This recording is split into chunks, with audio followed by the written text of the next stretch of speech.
Okay.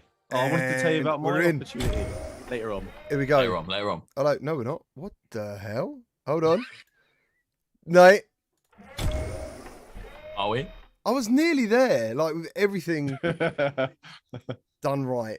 God damn it. I'm looking at the screen. I'm seeing it. I'm like, it's just black screen. It's just a black screen. Yeah. What's up, everyone? Oh, we How are you there doing? now. Yeah, we're all there. You guys have got a 15-second delay, haven't you? Massive delay, mate. Massive delay. Massive delay. Before we get the show going, I just want to share this little trailer of Resident Evil 4 quickly. Oh.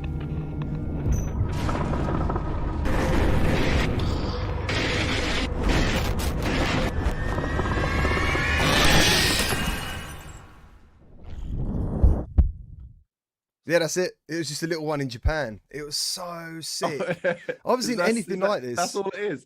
Yeah, that's all it is.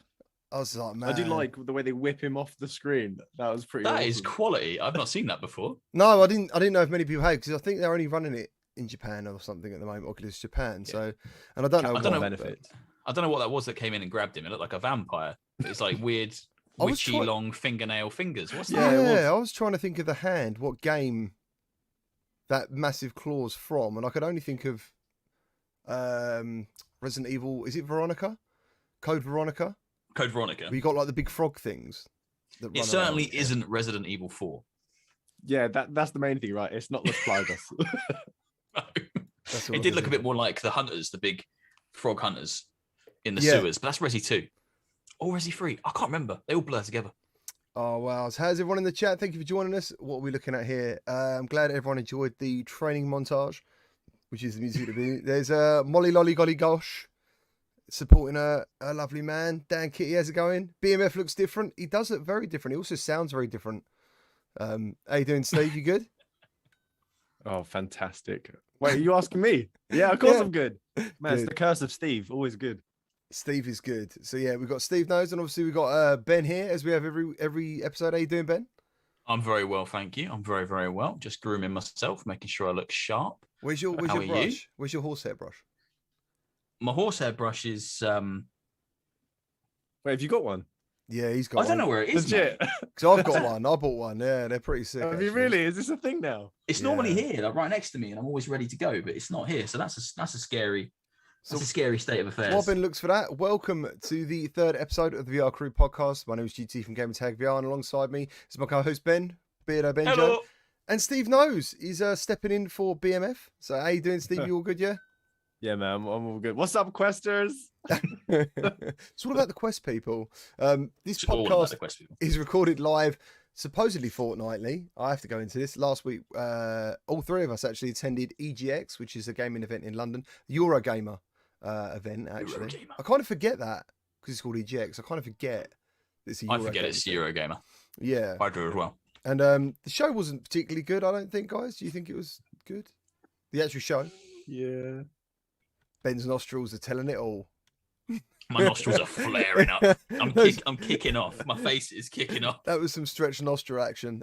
Basically letting you know that if you peered into that nostril is disappointment. And There was so much disappointment living up there. Like I've been to EGX in the past. I've been to other gaming events, and they're always great. They're always a laugh because you bump into people, and the devs there are always super excited to greet you and show you their games and show you what they're working on. But this year's, I think it's purely due to COVID. Was rough. You know, they didn't have any of the big players, so there was basically no VR representation. I think there was 2 little VR games, which were really cool. But there was 2. And then there was no Nintendo, there was no Microsoft, there was no Sony, there was no Bandai Namco, there was no Activision, there was no Ubisoft. It was like a clean slate across the board of all the big boys, you know, that are going to have really big, important titles to showcase. None of them were there, and traditionally they would be. normally EGX is so it's not absolutely massive, but it's big enough that I don't know my way around it within an hour. And that's what it was like. It was so easy to work out where everything was. You didn't forget where anything was. And, you know, if you're really into that indie scene, and I know there were some games I played there and we looked at, but overall, when EGX is like one of the largest, it is probably the largest one in the UK, actually. It's the largest, I think. I think at a certain stage, Insomnia might have been quite close. Right. In terms of its scale, but I do still think EGX is the biggest, and I usually pull the biggest names. I'd have even said Rezzed, which is like the indie one, is better than what that was. This felt like Rezzed in a bigger hall. Absolutely, it was like that. What about you, Steve? What did you think of the show? No, I thought the same thing. As soon as I got there, you could see the how spread out all of the stalls were to try and make up the space. I went a couple of years back for the first time when I just started the YouTube life, and it was incredible. It had the Sony, it had Nintendo. There was no Xbox, but it had Doom. Called Activision were there. Yeah. It was a different ball game altogether. Quite disappointing this year. Completely. Are you guys thinking about going to Gamescom, or have you been to a Gamescom? It's Germany, isn't it? Yeah. I've never been. Never been. It is absolutely amazing. And as big as EGX is, which is the biggest one you've probably been to, Gamescom I'd say is 9 times bigger than that. 9? Yeah, it's didn't even go double. Very specific, not quite double. I was there for 3 days and I didn't get to go around it all. It's crazy. It's absolutely crazy and well worth the money. So anyway, this show is recorded live on Thursdays at 8 p.m. BST, 3 p.m. EST, and 12 p.m. PST, which I think the clocks change for us soon. But for those who prefer audio podcasts, this show will be available on Spotify, Apple, and Anchor tomorrow. You can either use the links below, keep an eye on our official Twitter page, or simply look for the VR CruCast in whatever podcast thing you use. On this show, we discuss the latest games news. We have developer interviews. There are some planned, various guests, and we have VR trends at Indie Spotlight. But that won't be this week. That'll be next week. It's staggered because we're doing this show, but we are also doing next week's show as well. It's like a bonus one to make up for the fact we weren't here last week. Yeah, and I'm pretty sure we're actually doing Facebook Connect as well, which will be the 28th, which would follow on to the next Thursday. Yeah. So, yeah, 3 in a row. So I hope you're looking forward to seeing a lot of us. So yeah, nice. How is everyone? Everyone's good. Thank you all for joining. BMF, no, BMF's got like a family thing today. He's a family man. He is a family man. I want to thank all the patrons and channel members. Thank you ever so much for supporting the channel with everything you do. A quick bit of news. Creed Rise to Glory hits 1 million units sold across all platforms. But before we celebrate that, didn't they release this flat as well? I think so. I think they just released called it flat recently. Rise to Glory? Nah. Right, okay. It's called something else. Because I was like, Creed they're selling bloody VR games flat. That's news to me. I think it's called Big Rumble Boxing Creed Champions. That sounds pretty good. I mean, is it the same game? I think it must be. So. It made by Servios, yeah. Yeah. Distributed by Koch.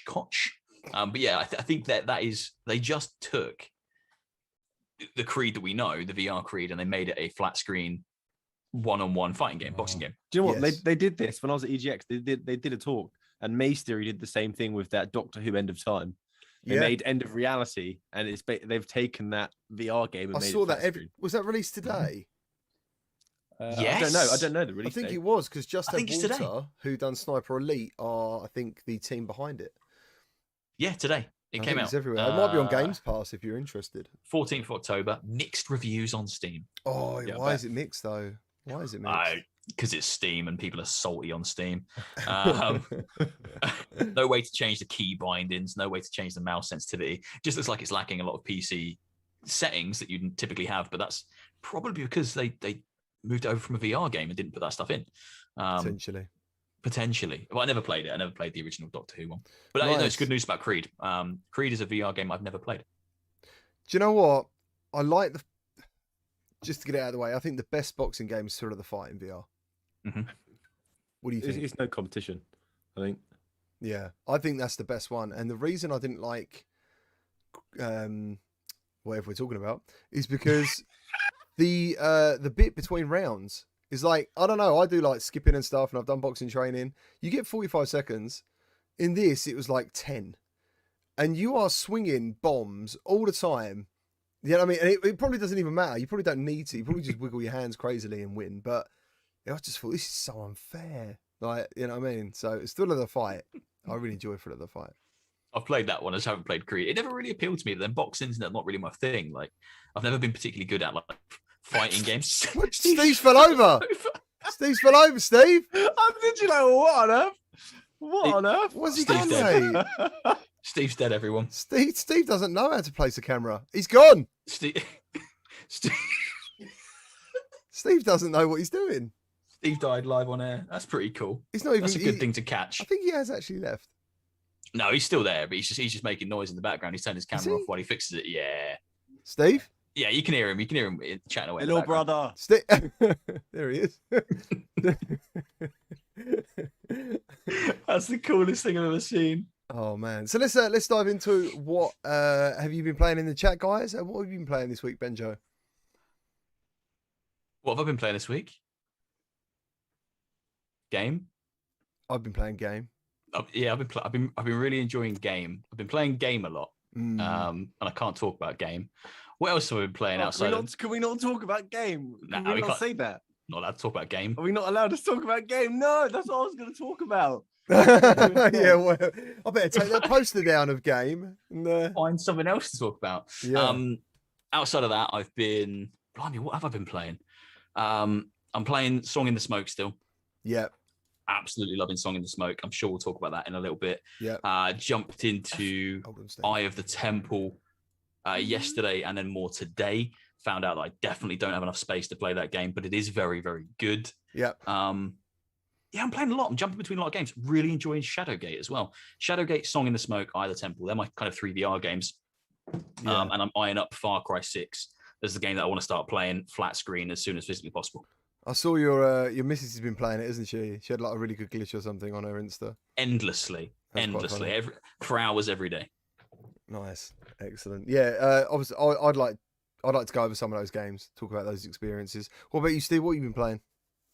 Oh man, I've been actually mixing up and diving into the unknown realm of PC VR, and just trying out all the loads of mods on like Pavlov, Blade and Sorcery, Half-Life Alex, and just trying all the mods out because I don't get to enjoy that side of VR when I'm just playing on the Quest all the time. Yeah, and it's been amazing. I've been loving it actually.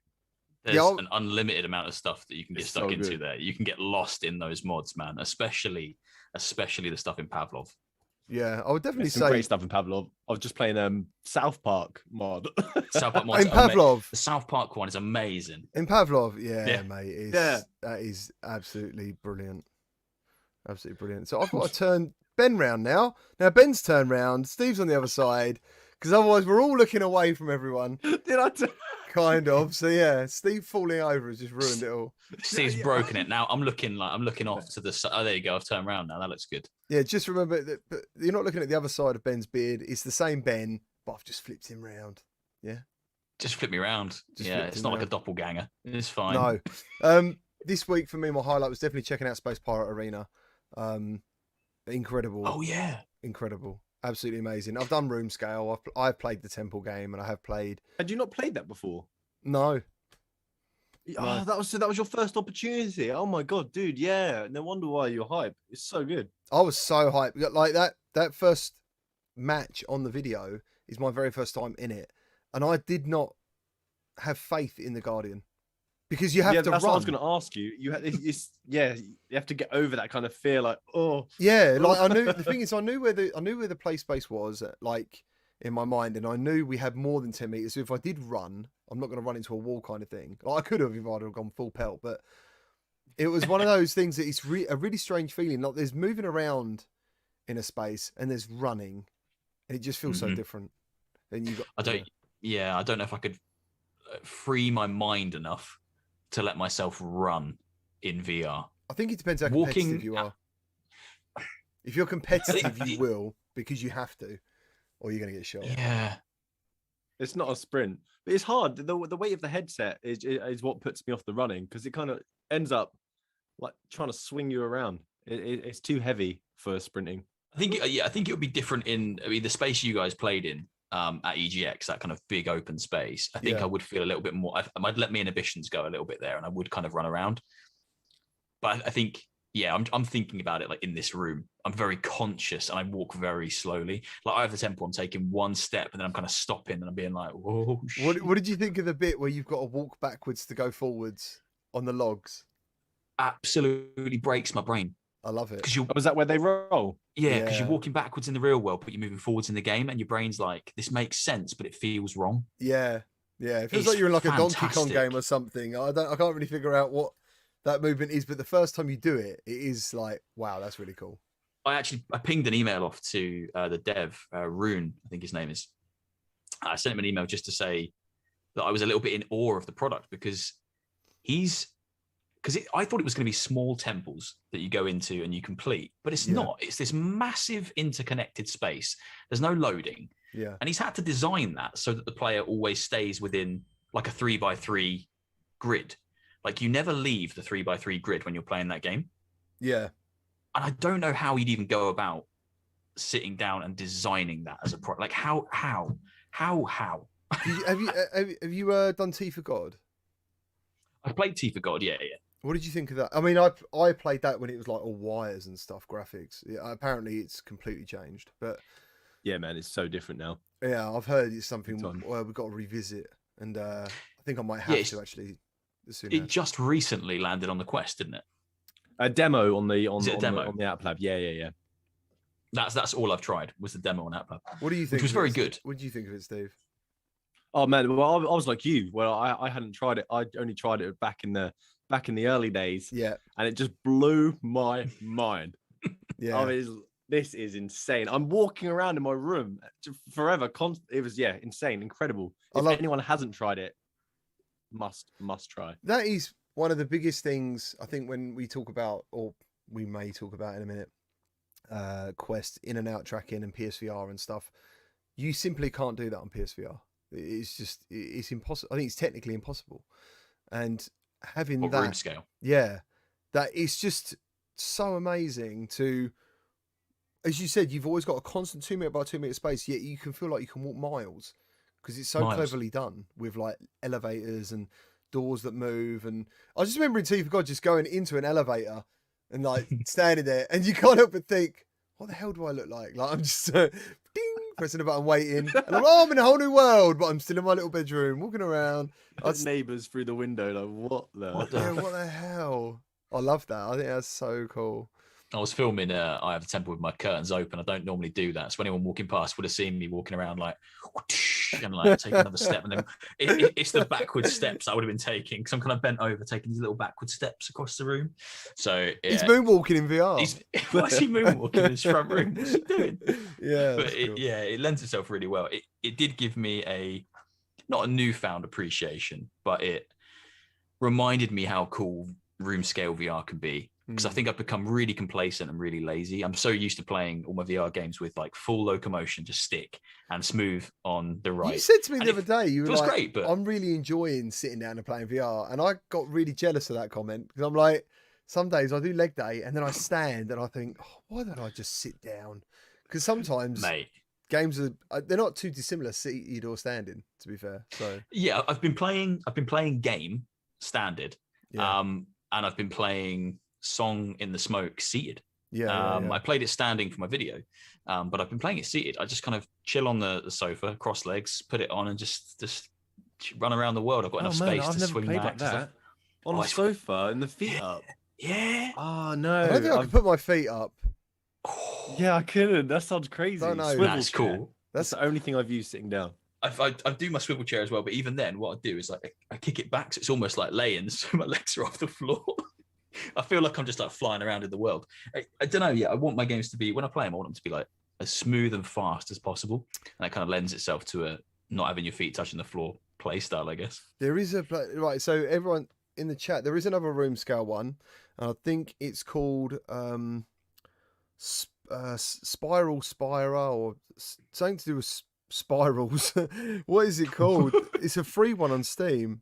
And it's really good. Spira? Yeah, something like that. It's really odd. It's something. If I type that into Steam and get some weird hentai game, you will anyway, regardless of what you type. Even if you put the space bar, you might get a hentai game. It's so there you go. First one, Spiral Clicker, and it's got blooming anime boobs on it, right? Okay. It's not that. It's something like that. I can't remember. Can anyone help me in the chat? I can't think of the game. I'm trying. Oh my god. This is what happens when you're up at 5 a.m. every single day. I've actually got a podcast to do after this podcast. I don't know. Oh, damn. You gotta stop working. You work too much. You need to have a day off. It's not spatial. It's not traversal. It's not whatever Onike said. It's something else. Spectral. Yeah, I was thinking traversal. Spectral spiral. Spiral. Oh, Spatial? No. Spatial? No. No. Not Shattered Nights. That sounds good, but it's not that. Something Spire. It's something Spire, and it's very Spyro the Dragon. It's really good, and it's on Steam and it's free, and it's a room scale game. The only thing is, like back when I first played it, Airlink Spellbound Spire. He's done it. He's figured it out. Yeah, Steve knows. he knows. He knows the VR games you're thinking of, and it's free. It's a freebie. It is a freebie, dude. Check it out. That looks really cool. I'll post it in the chat. It is really cool. It is really cool. Hey, yeah, I'm downloading that. Well, not gonna download it. I'm gonna put it in my library right now. Very well done. Nice, no worries. Here for Spyro VR. I'd love Spyro VR. Spyro VR would be amazing. Get to the chopper. Spiraling specifically, suspiciously, mate. It sounds like excellent lyrics to a song. So yeah, get out of here. Get out of here. That is get to the chopper. So that's 1 million sold for Creed, as we just went off on a tangent. The Oculus Quest 2 is 1 year old. What do you think? Happy birthday. What was that noise? That was an Indian. Is that the noise you make on birthdays? Well, like, just making noise. Everyone else starts singing. Steve's in the background going. Who invited Steve? That is a weird birthday tradition, mate. Oh my god, this is quality. Yeah. So yeah, Quest 2 changed everything really. Apparently there's a sale on. Yeah. Going on. There is. Quest 2 massive is sale. Is it really massive? Someone said it. Yeah. I think it was on EK's. You let me know. It was pretty big. Yeah. Big sale. All of the big titles are here, pretty much. You know, if there's something you haven't picked up yet, there's a few omissions. I'd probably say. I mean, I can't see Saints and Sinners in there, but stuff like Until You Fall, Zero Caliber, Red Matter, Jurassic World, Arizona Sunshine, Top Golf, Real Fishing, Moss. You know, a lot of the big hitters are in here, and they're all kind of around 30% discounted. Now, I don't know. It's always worth trying. I don't know if these will work if you also type in that Oculus 30 code, because that bangs around quite a bit. So as far as I know, the Oculus cheeky 30, Oculus 30 code. Yeah, so the 30 code is Oculus's 30% of the cut they make. So they basically just say to That's them, what I thought. We're not going to make any money on this. We made enough money. You guys can just make the money, and it looked like a discount. And I'm assuming that's what's happening this time as well, where they've just made a massive set, which is cool. Obviously, like that's great. It's But there's some great stuff in there. But yeah, I can't. There's a few kind of really big titles I can't see. Like like Saints and Sinners. I don't think that's in there. I think that had a discount fairly recently. Is Resident Evil on sale? It's not, I'm afraid, Steve. No. Shame. Unfortunately, that's because it's not actually out yet. Imagine that it comes out and goes straight on sale. 30% off. 30% off. Come get it, guys.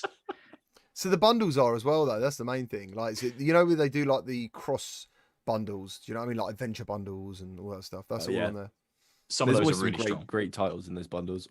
Yeah. For me, the problem is I always own like one of the games in the bundle, and I'm but didn't they discount it? Don't they? Oh, I think you're right. No, there is actually a really good bundle here, which is Saints and Sinners, Gorn, Thrill of the Fight, and Demio. Oh, mate, that's a quality bundle. bundle. Now, for me, that's showing up as $28.55, but What? I do own Gorn and Demio, so I'm probably getting an extended discount. That's still amazing. Like they're all great. I mean, I know some people don't like Gorn, or they don't want to like Gorn, but Gorn's good fun. Gorn's good fun, and it's a good way to smash something in your room. Mm. I broke a candle last time I played that. Put my hand right through it. It was good. Dude. Was it a big candle, thin candle? A substantially sized candle. That's it, mate, yeah.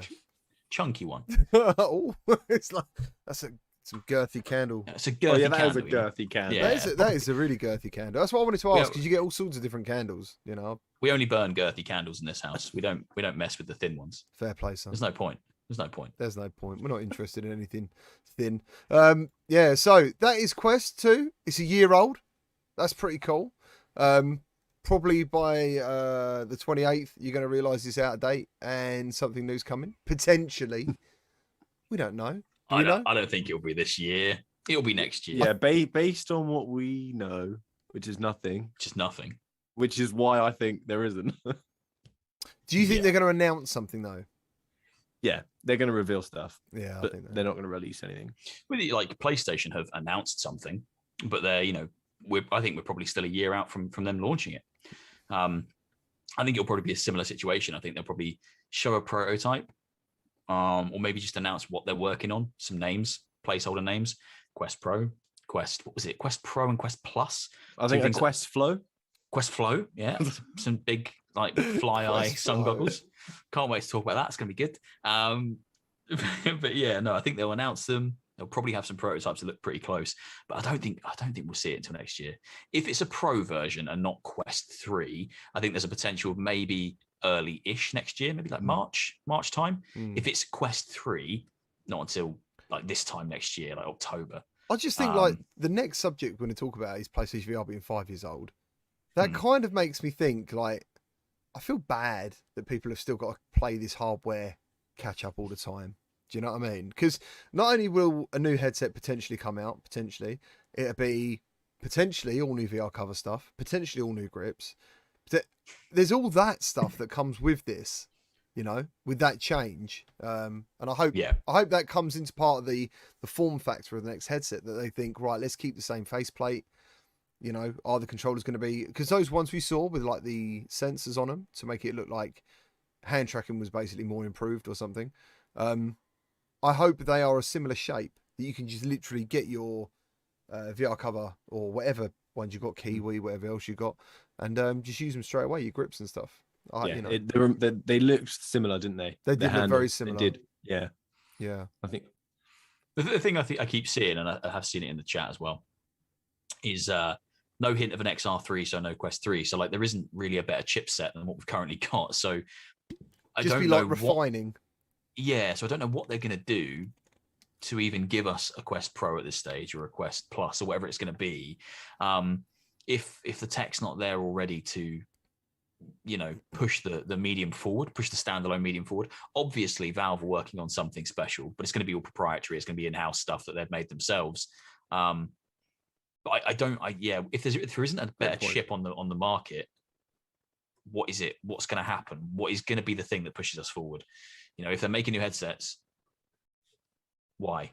I'm interested. If there isn't a better chipset. Like, so I'm in the same thing as Boy Brown. Actually, I'm quite happy for the price of $299,399 to upgrade my headset, potentially yearly. Actually, what I don't like is when you get a headset and it's uncomfortable, or it's uncomfortable for most people, and that's when it starts adding up. Do you know what I mean? You can spend easily £100 on accessories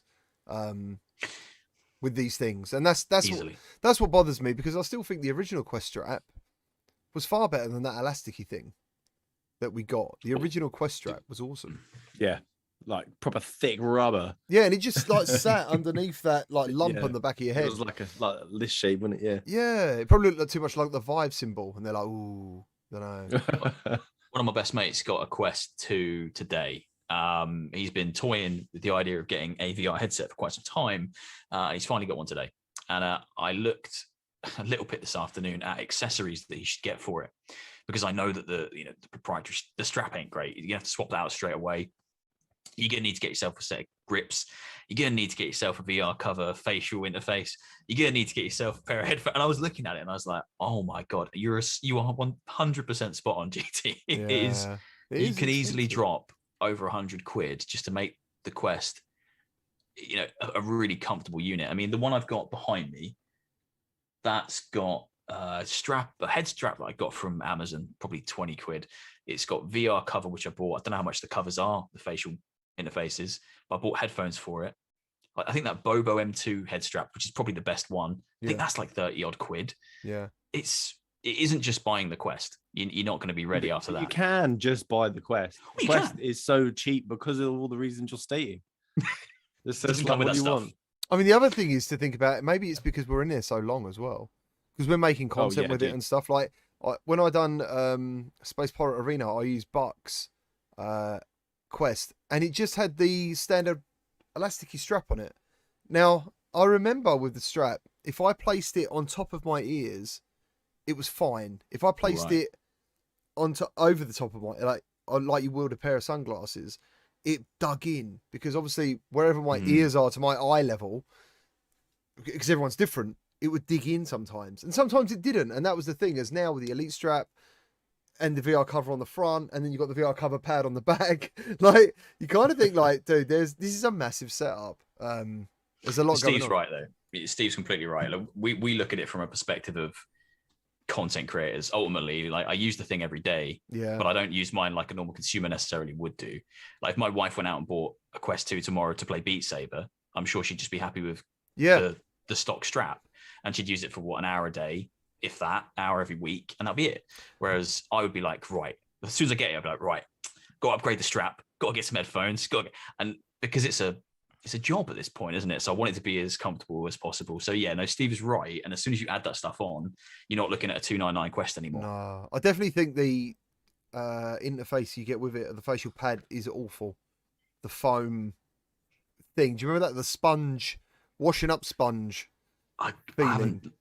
I can't remember what it's like. Get it back out your cupboard. Yeah, get it out and have a feel of it and think, oh my God, that feels Rub it cheap. on my face for a bit, just see how it feels. It's no good. You get a rash, mate. That's why they had to put those silicone covers in, because they cause rashes. Yeah, man, I use a silicone cover.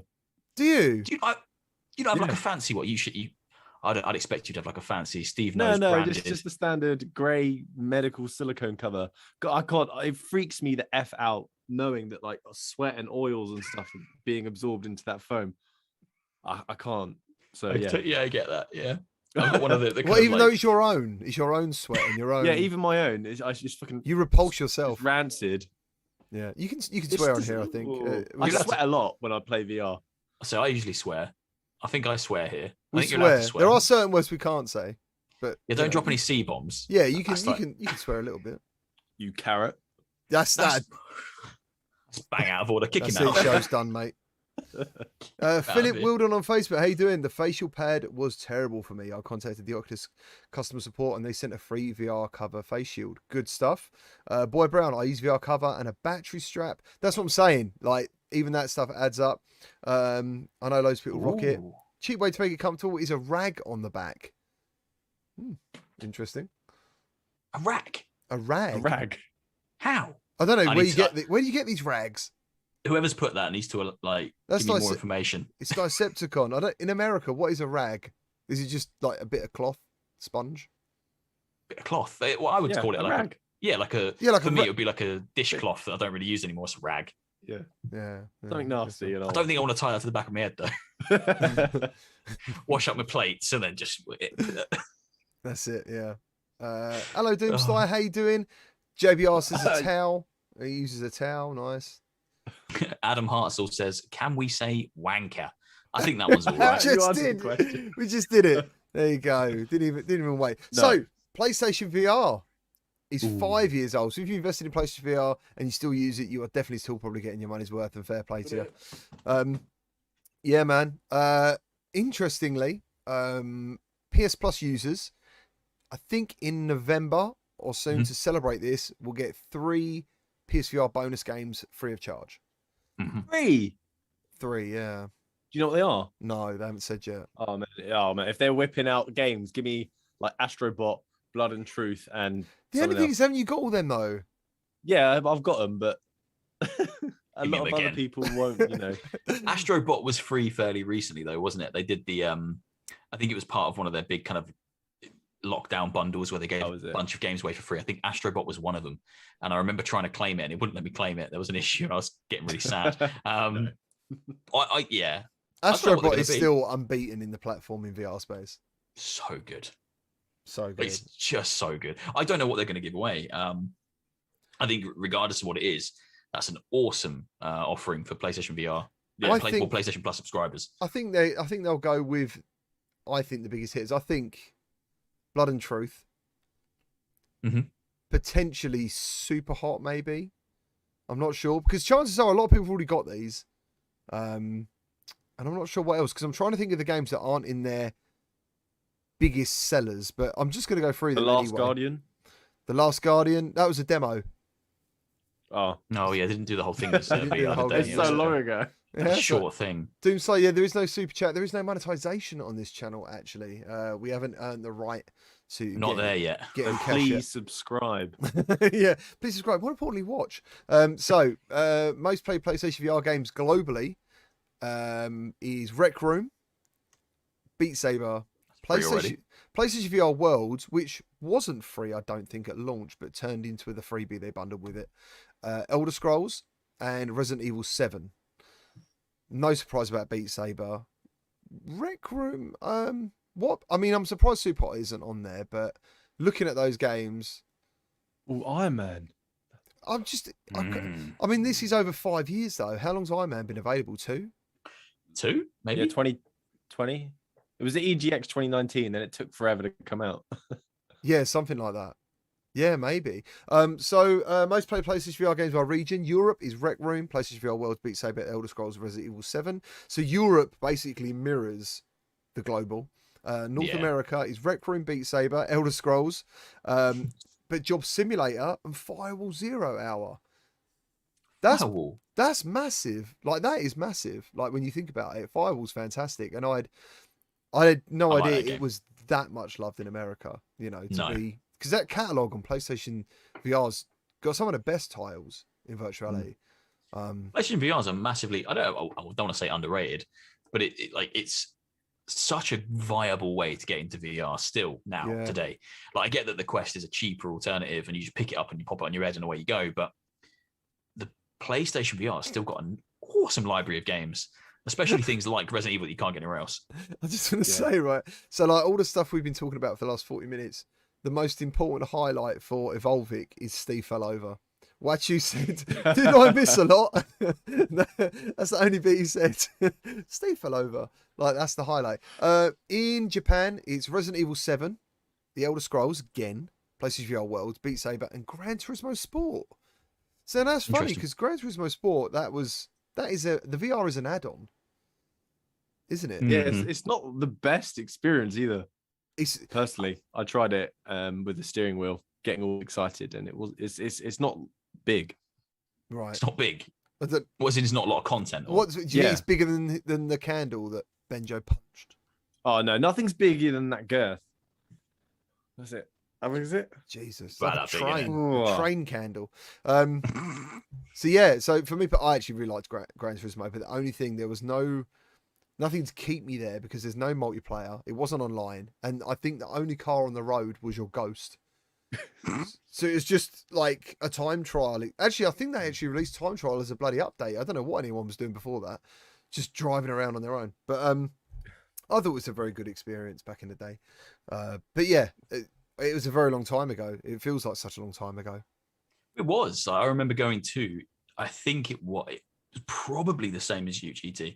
I remember going to EGX Res and I had to book a slot to play on the PSVR. And I think that was one of my first times using a commercial VR headset, and I tried out rigs. And I remember it just like, at that point in my life, I hadn't really been in VR a lot, and it just blew my mind. Like, it made me feel sick. It made my stomach flip. I was like, this is insane. So good. Rigs was amazing. And it just sold me on it immediately. And then the headset came out and I bought it just straight away. I was like, I have to have one. I do feel rigs come out too early in its life cycle, because I think even graphically, it would be one of the best looking games on PSVR. It was online, it was competitive, and somehow people just forgot about it. And they closed the doors. It was like Hyperdash but mech bots. It was bloody cool. It was really cool. And I've said it, for anyone who hasn't been here for ages, I remember, and Benjo probably did experience this, and I don't know if he knows this, there was part of the game that was now taken out for the public because of when people played it early, it made them sick. And what happened was, now bear in mind, I didn't know there wasn't body tracking. I didn't even know body tracking what it was. I'm standing there in a headset and I could see a body and I thought it was mine, and it wasn't, obviously. It was just some whatever, and you can't do anything with it. And then a robot picks you up and puts you inside the mech. They removed that because, it was giving people vertigo. That was in the very early demo. Yeah, they took that out. They show people. The bit they kept in there, though, I think, was the ejection system, which was optional. You're flying up in the air. Yeah. So that was awesome back in the day. Imagine that game though launching today on the Quest 2. Yeah, it would just. They have a chance to bring all these games back. They're so old. They have. You're right. There's games out there now that people won't know even exist. 100%. That we do.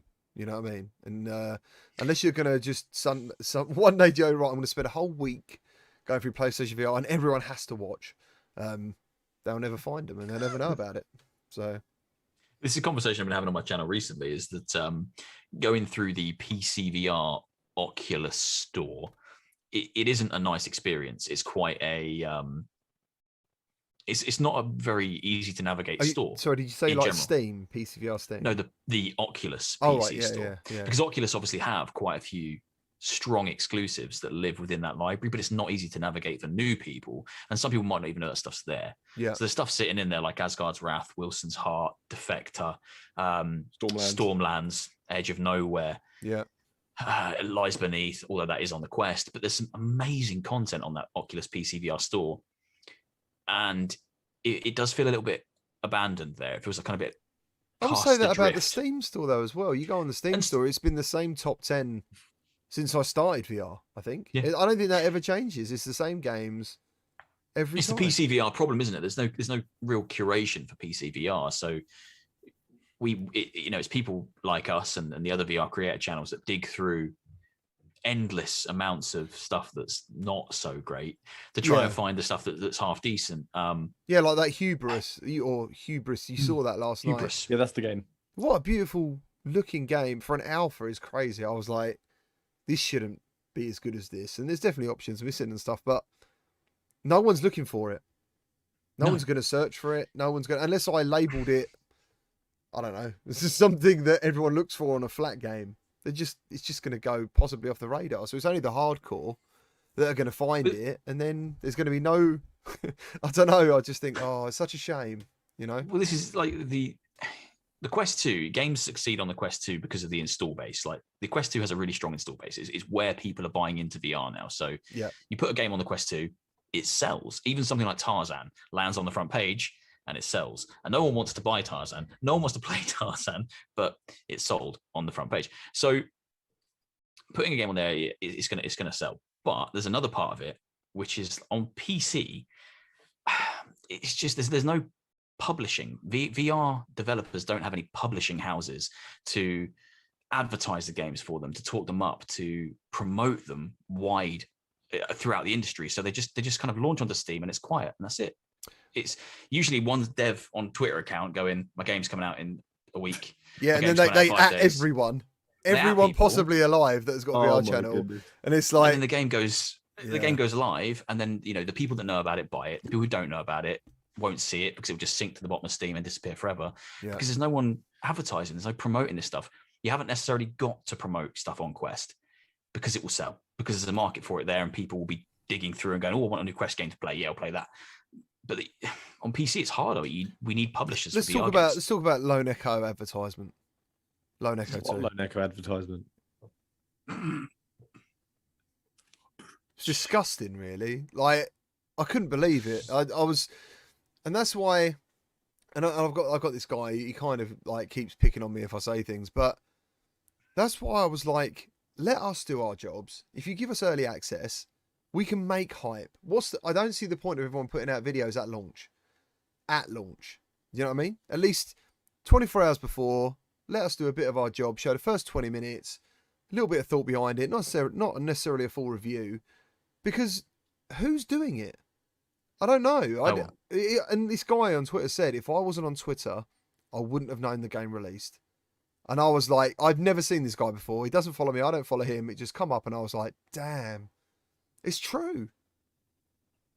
One of the biggest games of the year, and not a clue. It's one of the biggest games of the year for us. Yeah, but I know, that's because we're so ingrained in the world of VR, and we live it and breathe it. But I think if you're a Quest 2 owner, you don't even know it's a thing. And Oculus are aware that they don't even know it's a thing. So they're not spending the advertising to push it to people who might not even have a PC to play the game. They're relying on their Quest 2 audience just being standalone Quest 2 users. I mean, but Quest 2 owners make up the majority of PC VR gaming. Yes, Steve. I know. Right. This is very true. Yeah. But we don't know what they're selling, do we? No, who knows the numbers? Who knows how many people bought Lone Echo 2? Well, this is it. And I'm sure, I'm sure you probably see it on your channel as well. I'm sure all of us see it on our channel. But as soon as you put up a game that's PC VR, the comments are, is this Quest? Is this Quest? Is it Quest 2? Is it Quest? Is it Quest 2? Is it Quest? Yeah. And as soon as you say no, there's almost an air of, why are you covering it then? There's almost a kind of like, why are you telling me about it? I can't play this. You know? And I see that quite a lot on the channel. And my love for VR extends further than just the Quest. I love the Quest. I really do. But I want to be able to play PC VR. I want to be able to play PlayStation VR. Yeah. Wherever the games are is where I'll go.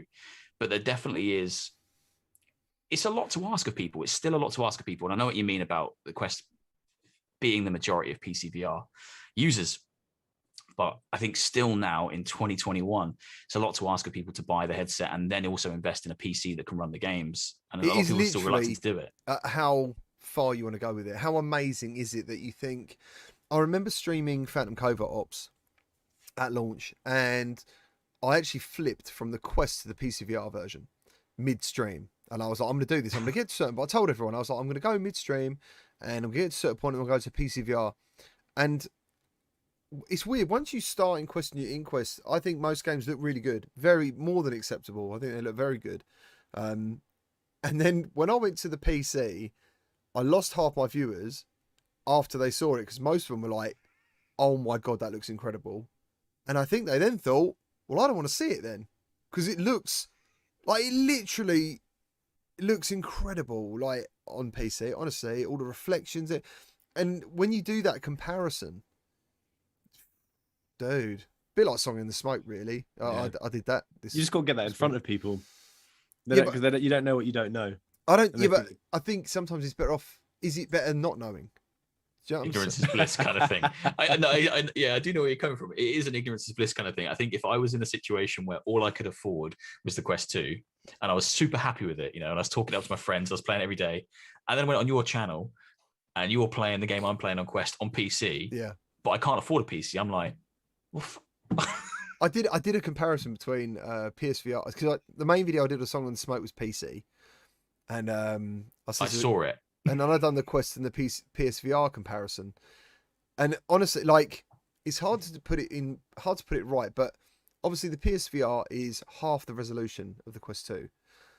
But in that headset, the blacks are better, to be fair. You have got screen door, but it didn't matter. The amount of detail in comparison was huge.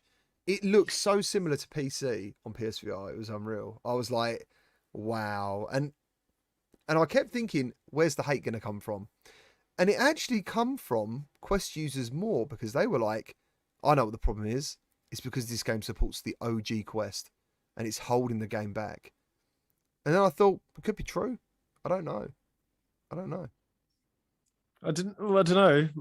But they could be true, considering, we can't talk about, Yeah, game. Yeah, game. Game. Oh God, I want to talk about game, but we can't talk about game. I think we'd all get shot.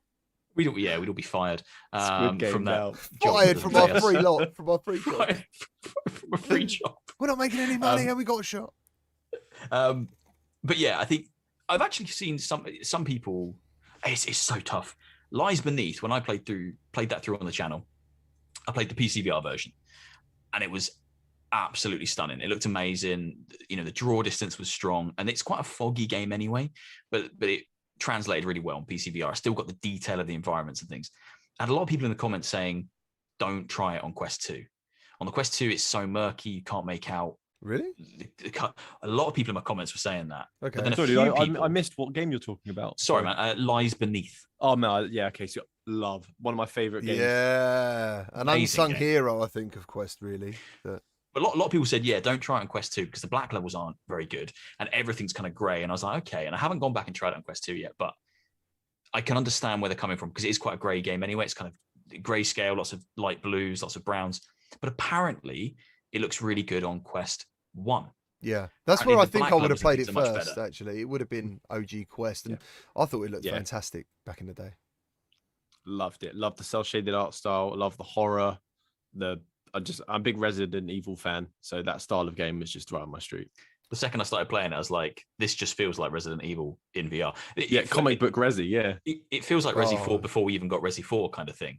Absolutely. Like, it's got that same vibe to going through the villagey areas. And for the record, I'm not slagging off Quest 1. Like, I'm not saying that at all. All I'm saying is you just complimented Quest 1. I know, but that's what people. Yeah, but Arcanian is a Quest 1 owner, and he's like, I still have Quest 1 with the teary face.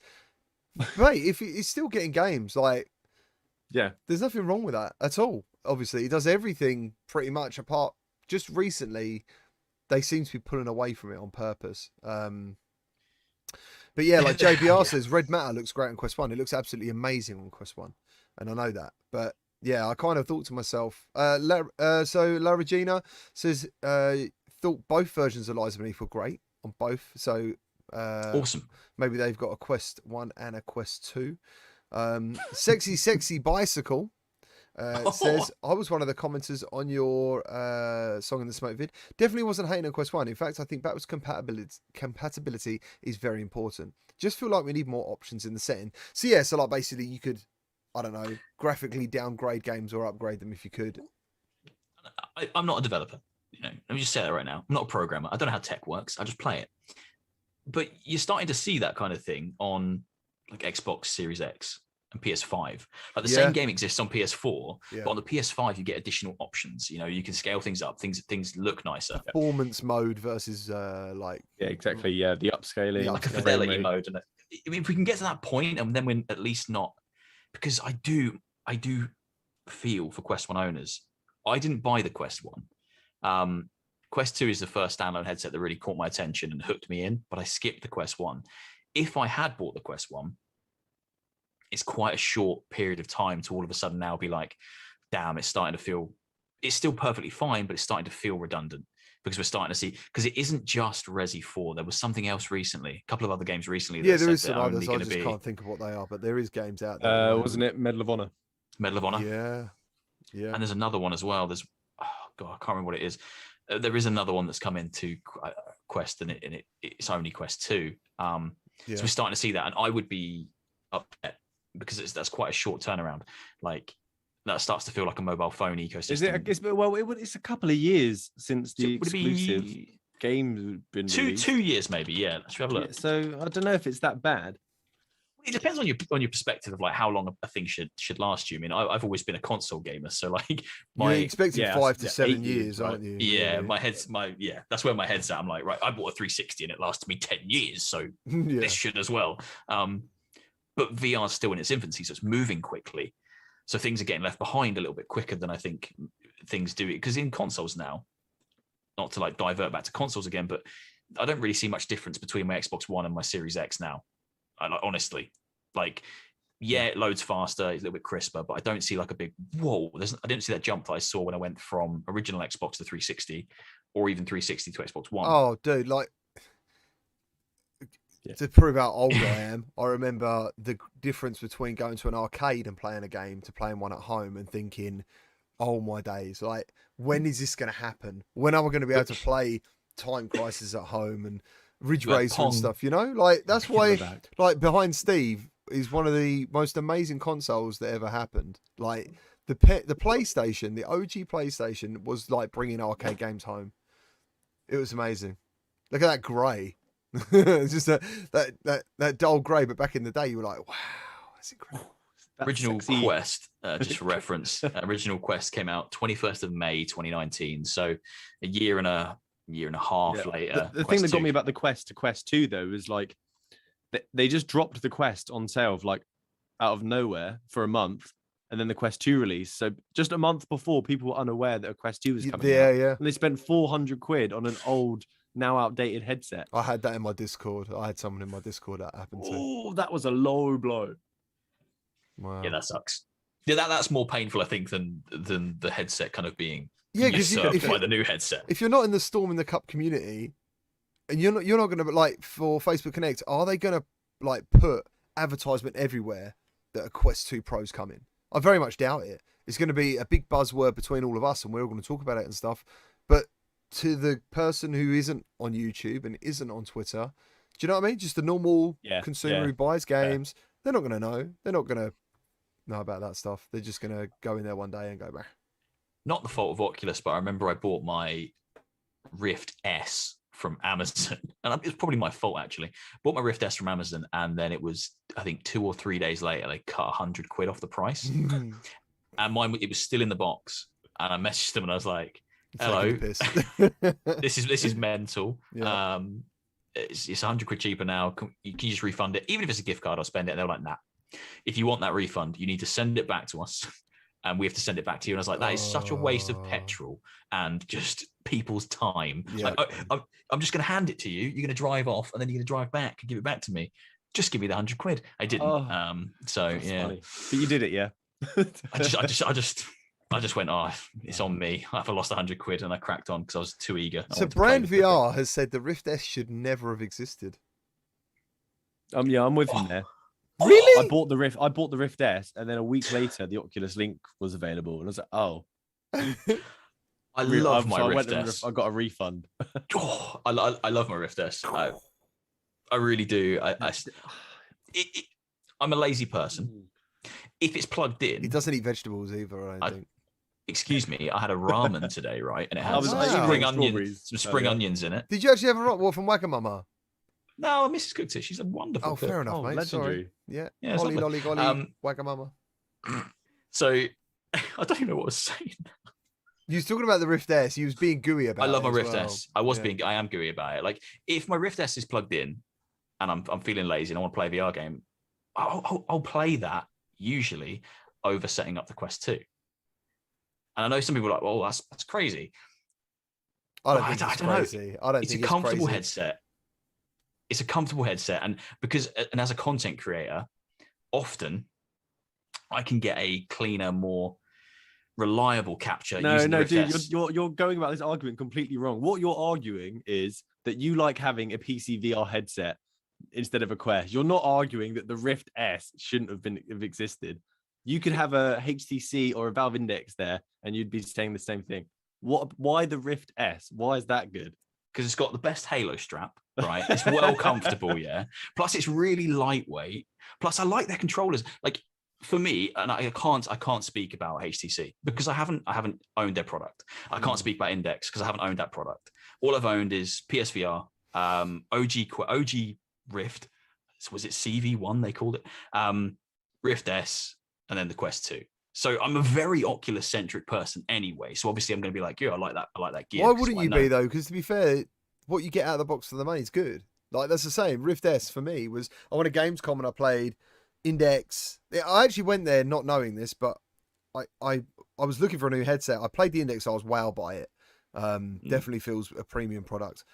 I was on CV1 when I went. I used a couple of Vive products, and then I used the Oculus Rift S, and I was like, dude, for $299, that is a bloody good headset. It was a price point for me. Yeah, at that point in time, Quest 2 didn't exist. I wanted a decent PC VR headset, but I didn't want to break the bank. Yeah, so that's it. Yeah, it makes sense. Yeah, Rift S ticked the boxes for me. And it was an improvement over CV1. It was an improvement over CV1. Personally. Well, the frame rate was worse, wasn't it? It was 80, not 90 frames. It's 80. Yeah, which is a bit like, oh. See, I think this is where I'm like. You're gonna say I think you're a bit like me. I'm not that fussed about. Yeah, I'm like this weird outcast of the VR content creator community because I'm just purely about the games and the banner. Like, I just play the games and enjoy the games. Whereas I see people like Steve and like Bradley, and the ones that really get the tech and they're really into the tech, and they're like, oh, I've tested the field of view and I can see that it's exactly this, and I've tested the frames and I've tested the black levels, and I respect people like that because I need to. It's good for me to have that information. Yeah, but it isn't what I'm here for. I'm just here for pure enjoyment in games, and as I got into the industry, I was a gamer on a budget, so I was attracted by the cheapest price point for the best quality thing. Absolutely. So at that time, it was Rift S for me. And that I can't disagree. I bought the headset as well, man. So I can't. I've got two of them. Steve, what happened then? What happened? I've only got one, but it's brand new. What did happen to you then, Steve? Like with your Rift S, because you seem to be like. Oh no! I said the Oculus Link became available like 2 days after I bought it, so I took it back to the shop. Oh, fair enough. Walking into Argos, like. That's fair. So did you already have a Quest? I'm gonna swap this whole headset for a cable. That's what you did. You just swapped it for basically, yeah. I swapped the headset for a cable. That makes more sense. So I didn't have a Quest at that point. So if I took mine back, I'd have just had nothing, which would have been sad. So what made you jump into Quest then, in general, if you didn't have a Oculus Quest original? Me? Yeah. The standalone VR aspect finally looked good. Yeah. Because I'd seen adverts for the Quest, the original Quest, and I think I still had like the idea of the Oculus Go and like Google Cardboard and stuff in my head, in my mind. And I couldn't quite place what the Quest was. I was looking at it, I was like, what is this? I have PC VR. Why do I need this standalone thing? That's exactly what happened to people I spoke to. I think they thought cardboard was still the peak of where we are. I love it when people tell you that and you're like, bro. Yeah. Play this. Come round. But honestly, I couldn't place exactly what it was. I didn't know what it was. I didn't know why it existed. Yeah. And then when the Quest 2 came out, because I didn't buy my Quest 2 at launch, I was slightly later to the party. So I think most people ran out and grabbed it straight away. Yeah. And I was probably a month afterwards. So I'd watched a lot of probably your guys' content because I've been sitting on YouTube digesting stuff going, is this something I actually want to buy? And then I just bought it one day.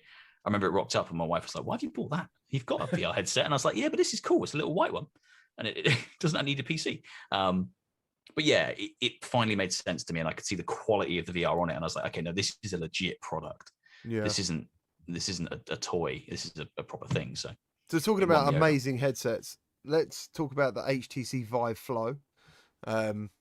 What's going on with this? What's going on with what this is? Because I find it very interesting. This thing. I'll let Steve talk about this one while I eat my blueberries. Oh, well, there's not much to talk about, is it? I said Vive have dropped a pair of VR sunglasses. We got a picture up of them, Steve, at the same time as well. Have you got a pickup? We got to have a little picture up. Yeah, looking at the inside of the headset. Oh yeah, and do you know what? I actually really like this aspect of it. The fact that they've, well, kind of like the first to cater for those with glasses, since this is a pair of spectacles that are a pair of VR goggles that you can adjust to your prescription. Yeah, that's pretty cool. So if you're wearing glasses, you know what your prescription is or what's wrong with your eyes. You adjust those dials, you can see perfectly in VR. That's super cool. That's pretty cool. Yeah, I don't wear glasses personally, but it is pretty cool. Yeah, we're all here without glasses on. You're like, yeah, cool. But a lot of people do, right? So I read some things today about it's supposed to be very comfortable. But I watched the first video out there of anyone who had actually used it was Tech Radar from my feed. And the guy actually has it off his ears. Yeah, I mean, it looked like he was like rugby ears going on. Yeah, but at one point, Steve, he actually had them over his ears, hanging in midair. And I was like, what the hell? Like, how yeah, dude, I was really like scratching my head about how does this thing fit? Very confusing. Yeah. Well, a few people have tried it, haven't they? I mean, I saw Thrill's chucked a video up. Yeah. Has Mike gone hands on? Oh, no, I don't think Thrill's done a video, has he? He said he was gonna, but I know Mike has. Oh, he might have one coming. Yeah, sorry. I think I saw him on Twitter. I don't know who it's for. That's what everyone's saying. It's for people who don't know what's going on in VR because you can mug them even off, though they got micro displays in them, it's like, oh, how exciting, how amazing. Yet the resolution is 1600. Like, what on earth is that? That's terrible. And it's LCD. It's not even OLED micro display, and you're paying 500 quid for it. And to know what we know, what's coming out in the future, we know what the next step in VR is. Like, I don't understand who this is for. It can't be for us, the enthusiasts. It's got to be for people that don't know what's going on. Yeah. So they're saying Thrill must have had his video made because he kind of made it sound like he was going to put it out later. But I think he's probably been pushed to push it out now anyway, because I don't think there's going to be much buzz about this in very shortly. I think the buzz will die very quickly on this one. Have you seen Skeever's comment? No, go on. This headset is poison in the VR well. Jeez. Skeever. He doesn't hold think back. it's He goes in hard every poison. time. I don't think it can do much good for VR. If someone buys this, I not don't knowing think what they're it'd do getting any good into- for VR, mate. To be honest with you. Well, the thing for me is like I saw it. I watched the presentation. And I sat here and I was just kind of stone faced, and I was like, "What does it do that other headsets on the market don't do?" All right, it's a different form factor. All right, it's lightweight. All right, it looks like a giant pair of sunglasses. You can't disregard that too much because the form factor and it being lightweight is actually a massive thing for VR. It's a huge thing for and VR. it's great for that. Huge thing for VR, but it depends. But this headset, from how I'm looking at it, barely does VR. It's not. It hasn't got any controllers. It hasn't got any controllers. Yeah. You have to use a mobile phone. Your phone, doesn't it? And you can only use It's an got no Android. controllers. You can only use an Android. You use your phone. Only works with Android. Hand tracking is not available at launch. In terms of, and I'm looking at it again from a gamer's perspective. It's got space slurpees, which I've got. I love it. That dev is cracking. He's done so well for himself.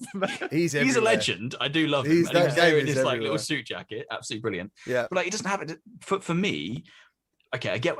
I saw what they were pitching. They're pitching like a meditative, mental health, well-being tool. I get it. Cool. I've got to very say, cool. right, I've got to say, I jumped into some live streams which are of young people who are Quest-based channels, and they were like ripping the crap out of it because I'm not surprised. why would you show? Because that does look like a Netflix viewer or something.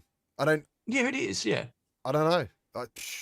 Well, I showed it to my wife, and she was like, "Well, that's." In her opinion, just off the cuff, it seemed like quite a reclusive thing. So not really very mindful. You disappear into this own little box.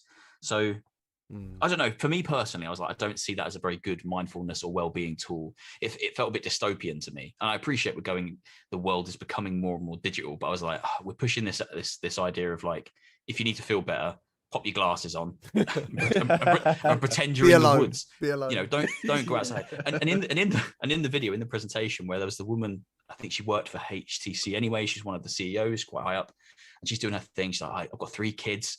Pop my glasses on. Yeah. Who's watching the kids when she's popping the glasses on and watching YouTube, and the kids are just running around like mad? Like, I was like, it's a very odd product. It's like they want you to do everything in there, and I get that we're going to go that direction anyway.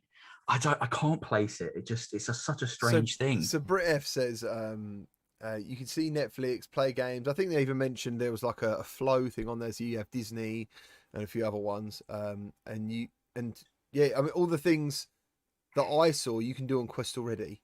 But this is lightweight, isn't it? They're going from that angle of lightweight, ease of use, blah blah blah. I saw a bit on Upload. Jamie said he had to like push it on his head a few times because it looks like it actually sits quite far away from your face unless you have like that shroud attached. If you see it without the shroud, it looks like it sits quite far away.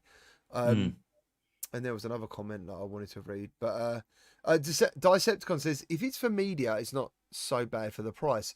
The dollars and the pound price was exactly the same. Exactly the same. It's £500, which is like $700. Well, funny enough, it's $499 and £499. But if we were actually to convert it to if you did convert it, yeah, I thought it was really strange. And Brand VR says, "Come on, dude, it's is it 100 FOV? It is 100 FOV. Yeah, 100 degrees 100, FOV. Yeah. The resolution is 3.2. Have they said? Or something? It's quite high, isn't it? Resolution. Well, that's the entire panel, so 1600 per eye. Oh, okay, yeah. Has he got a battery? He must have a battery on it, surely. Oh, the battery. Oh, they said it was like 5 hours. Yeah, 5 hours. I actually really like it, but I think the price point's too high. What would you price it at? Like, okay, so for you to make a snap judgment and to like pre-order one there and then, what would they have had to price it? They're saying there's no battery. I would have needed 2 things. They're saying there's no battery. There's got to be. They're saying there's no battery. Are you sure there's no battery? Well, you've got. It's powered by the mobile device then. No, I think they're saying you have to carry an external battery pack with it. Is that what the case is? The tube? Must be. Oh, you need to. There is no. Everyone's saying no battery. You need to plug it into an external power bank that you already own. What the fuck, man? I didn't even know that. I was already thinking, nah, but literally, I'd have to go, put these on and use a battery. It's no wonder they kept the weight down. Things then, if I was gonna buy it. All right, now what would you pay, Steve? Come on. Yeah, I was gonna say, right, if it came with a battery and it came with virtual desktop and controller support, so I could play Steam VR on it, I'd pay £300 for it. Okay. And I wouldn't be upset with the purchase. So, you actually do need to buy an external battery. It is only a case. It's not like your earphones where you where you charge the case and then put the earphones in it to charge them up for the next time. You actually do constantly have to use an external power bank. Oh no. That's 500 quid. Well worth it. Absolutely insane. It's too much. It's too much. And I think by the end of this year, with the announcements we're going to get, it's already going to be outdated and old. It's already redundant. Yeah. Yep. Well, there's so much lined up for this month alone. There's the Vario. Yeah, Vario. The J is Vario. You spell it. Okay. The Vario event. Is this variable got an event as well? When's Deca Gear happening? Oh, there's just so much going on. There's an Apple event just been announced as well. Yeah. Oh, good. I've got tomorrow off work, so I can actually catch up on all of this news. It's just too much. Dude, it's a lot going on. So I think you're right. I think it will be redundant before it's even kind of in consumers' hands or very shortly. Funny enough, without this podcast we're doing and without Twitter, I'd have no opinions because I just don't make videos on stuff like that, because it literally would be what you just saw is my reaction of what the fuck. I'd just sit there going, I watch that though. That would be so good. No, I don't do it either, really. I reserve it all. No, man. I reserve it all for here. I know that like Steve does great news catch-up videos, but like for me, I'm with you, G. I would just be there going, what the Void Mantis, it must be a troll. HTC are like, yeah. Oh, it is crazy. Yeah, that's the problem, isn't it? It'd be different if we sat here and went, we know who this is for and it's not for us. I don't think they know who it's for. You know what I'm saying? Yeah, I think, yeah, they're pushed. They can't go gaming because they've tried. It's flopped. They don't listen to us. I think the Cosmos was dominating it. So they're trying to corner a business market, aren't they? Or as they're going for now. Like now it's corporate well-being. So they can get JP Morgan to buy 500,000 units.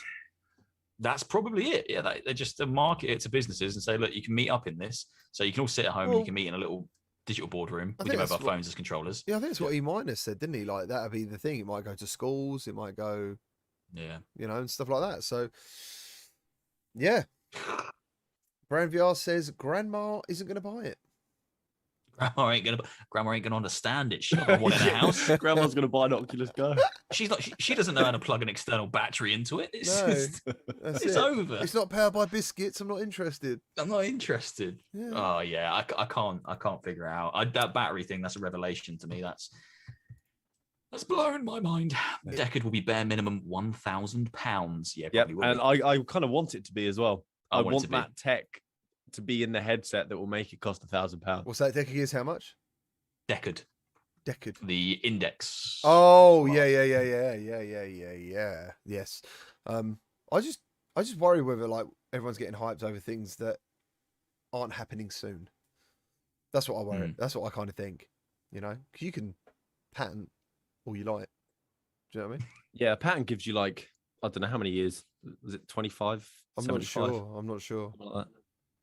If it isn't within the next 6 months, we all go to Brad. Yeah. And we just kick off at Bradley and we tell him, like, you lied to us. So I'm just going to quickly throw up a video of this controller that come up from Xbox. Or Microsoft, should I say, not Xbox. What is that? Xbox? So it's called X-Rings. It's an adaptive shape VR controller. The device uses a stack of 4 motor-driven expandable rings with capacitive sensors to simulate grasping and even deforming virtual objects. Like the Valve Index controllers, X-Rings is strapped to your hand, allowing you to let go and naturally throw. But instead of grabbing the same handle, X-Rings adapts its width with the 4 rings. Since the ring plates have capacitive sensors and the motors have current sensors, X-Rings knows which plates your fingers are and aren't touching, and the force they are applying. Combining this sensing with motors enables advanced interactions such as breaking virtual glass or ceramics by squeezing too hard. Changing shape, which the researchers refer to as shape rendering, takes less than 100 milliseconds. So, knowing that Microsoft are doing this stuff, I mean, they could be doing it for business. They could be doing it for other companies, obviously, you know, because I think WMR, obviously, is still going with HP and stuff, even though I completely hated WMR. What do you think of looking at this bad boy? The more I watch the video, the more I'm like, yeah, okay, I kind of get it. But it will be very early stage, I'm sure, whatever it is. It looks a bit too big immediately. That's a big, chunky boy, isn't it? That's like, it does look like a grenade. I saw someone in the chat say it looks a bit like a grenade, and that was my first thought. The idea behind it, that kind of almost pressure plates to figure out exactly where you're gripping and where the tense. I don't know. It's unique. It looks fucking cool. It needs to be a lot more granular for it to be effective, than just 4. It looks cheaply 3D printed as well. It definitely looks like you can see in this image stuff here, like it's definitely like you can see that's fresh off the 3D printer. Look at it all. It's you see the lines. You can see the lines still. Yeah. So whatever that is, that's a super early prototype. I mean, what's the context of them? Have they publicly announced this, or has this just kind of been leaked? Or it was on Upload, basically. I come across it. I mean, there is the Microsoft Xbox thing. What I loved is the fact that if you go to grab a sword, for example, it will know how big the sword handle should be, and then the device will shrink as you grip it, like you're gripping a sword handle. And that's where I thought, fucking hell, like that in itself, because this is, you remember, like, all of us are going to be here hopefully for the next decade growing with this stuff. You don't, like, I see this and I think ideas like this are what drive the next. And my goodness, I just thought it was incredible. I just really did. That last shot that you got there where it's kind of waving. Yeah, that looks so cool. It does look really cool. For people listening, I do apologize. Hopefully you can look this up. It's bloody cool to look at, I think, personally. Stanford University Microsoft Research. Interesting. It's too big though. It's so chunky. I think it is, but maybe you know, it's a foundation for an idea. Yeah. It's the start of something. It's the and next I think what step, GT's saying is he's right, isn't it? Yeah, it's that the tech that we kind of, well, not we, because I'm clearly not smart enough for that, but the tech that people invent to push the medium forward, and then you see the form factor change over the years, because that won't be something I'll ever have in my house. It just won't be released to the public. Not that I don't want it, it just won't happen. But you could see how that idea can evolve over time, and eventually we'll get something that's drawn from that inspiration. Yeah, it's interesting to look at this kind of tech now and see it and be like, where's it going to go? Yeah, you never know. Hypnotizing me. I'm just watching it. It is hypnotizing. It is pretty hypnotizing. Yeah, apparently it changes shape in less than 100 milliseconds. That's all. I don't know. I think it looks wicked. Is 100 mil? It's not fast enough, or is it? Lightning quickly, Steve. Count to 100 milliseconds. There you go. That's pretty quick. Yeah, it's all right. That's what so Brand VR says. I can't imagine this type of controller. Well, you kind of think about that tech. I think in a very consumer-based controller, I can see that happening one day, along with BeHaptics, along with PSVR or haptics in general, not just BeHaptics. Any companies that do that stuff, as we've heard, PSVR 2 is going to have haptics in the headset. Like it's all about taking it to the next level, not just visually. It's believability is part of virtuality, isn't it? And I think this stuff just adds those next levels. Yeah, I feel like I've got to try this device to really have an opinion on it. It looks kind of cool, but I have no idea what I've never held anything like that. No, without this is it. Sounding wrong. No. There was something. There were some controllers I tried, and I've seen some other people show them, and they were kind of like a very smooth device with a handle that went over, and they were gold and silver. They were at EGX. I don't know if you guys ever tried them. They was like near the corner of HTC where they were showing the Cosmos, and they had all that stuff like squeezability. And I remember seeing them on Twitter, and I was actually arranged to go and try them in London or something, and I couldn't make it, which I was a bit gutted about. But I wish I could remember the name of them. And they're not the It's not the ET ones, is it? ETEE. Let's have a look. ETE. Let me just. Doesn't have any buttons. It's just like kind of a cylinder with a handle. Yeah, it's all kind of based on grip motion. That's it. No buttons on it. Yeah, that's it. Yeah, it is the ETE VR controller. Yes. Yeah. So I've tried that. I did try it, and I had a video of it as well, but I think my missus lost it or we deleted it or something. I've looked at those, and I've seen there's videos out there of people playing games as kind of complex as Half-Life Alyx with them, because I can't wrap my head around how that would work, because there's no buttons on that controller at all. Doesn't it work with accelerometers though, or something, and gyroscopes? It's gestures and yeah. Direct play via touch, proximity, pressure, and gesture of your fingers. No buttons, no hold ups. So you all thought this was a gaming channel. You all thought this is a gaming channel, but we are real nerds. You know what I mean? We're going into it now. We're getting stuck into the tech. Yeah. I have seen them. And I want to go. I want to go hands on with all this stuff. Like I see a cool bit of VR tech, I want to just try it, because it's so difficult to form an opinion on all of this. I think that's one of the biggest things that holds VR back, is that it's such a difficult thing to demo, unless you know a friend that has a headset and you can go to their house and be like, quickly chuck it on. Where else do you go to test it? No, you have to just take a leap of faith. Arcades. You have to buy into it, don't you? Arcades is where everyone needs to go. No.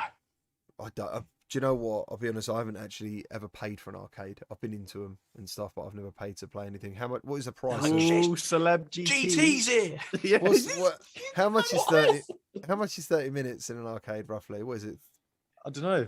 They're quite a bit. They're like 40 quid. Or for a VR arcade? For half an hour?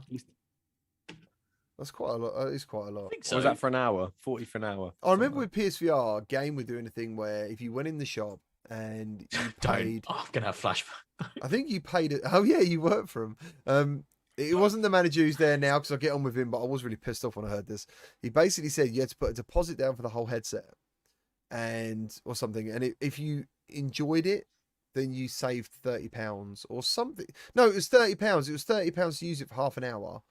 And if you then bought the headset afterwards, that £30 come off the headset. It was something like that. You got mugged off. I was like, 30 quid. Like, why? Why so much? Just to let people try this thing for... It was 5 for us, our store. But that period of time was so stressful, because we set it up at the front of the store, because all stores were sent a directive to set it up at the front. So as soon as you walk past, you can be like, oh, what's that? And people would come in immediately. And people would come past, assume it's free to play, queue, get to the front, and we'd be like, £5, please. And they'd be like, excuse me, what? Yeah, it's £5, please. You squeeze me? Do you want my business or not? Yeah. The way we got around that was, it was £5 to play on the PSVR, but it went through the till as a deposit for a VR headset. So if you enjoyed it, then that £5 can be used against headset if you ever buy one in the future. But yeah, it didn't go down well with people. People weren't ready for that pay to play experience in a game store. We got a lot of stick for that. It was pretty rough. But it originally, when we launched it, when it was first in stores, we were doing it in my store for free, because we got one when the delivery came in, and we're like, let's set it up. So we set one up at the front of the store, let people play it for free for about a week. And then the company sent the directive down. So we already had people that thought and knew they could come and play it. So they were rocking back up the next week, and we were like, yeah, it's £5 now. Excuse me, what? So yeah, it didn't go down well. The classic hustle. First one was free. Hooked you in. The first one's free, mate. If you want to finish Blood and Truth, you got to pay me some money now. But yeah, no, that was like my first experience of pay to play gaming in the store. But I thought at the time it was really important, because I can remember it vividly. The reactions of people playing VR for the first time was phenomenal, and everyone was amazing. Everyone was coming to play it. First time is. That's the worst bit about doing adults YouTube. And all sorts. That's the worst bit about doing YouTube is you don't know how much you have an impact obviously on people, but you don't get to see it either.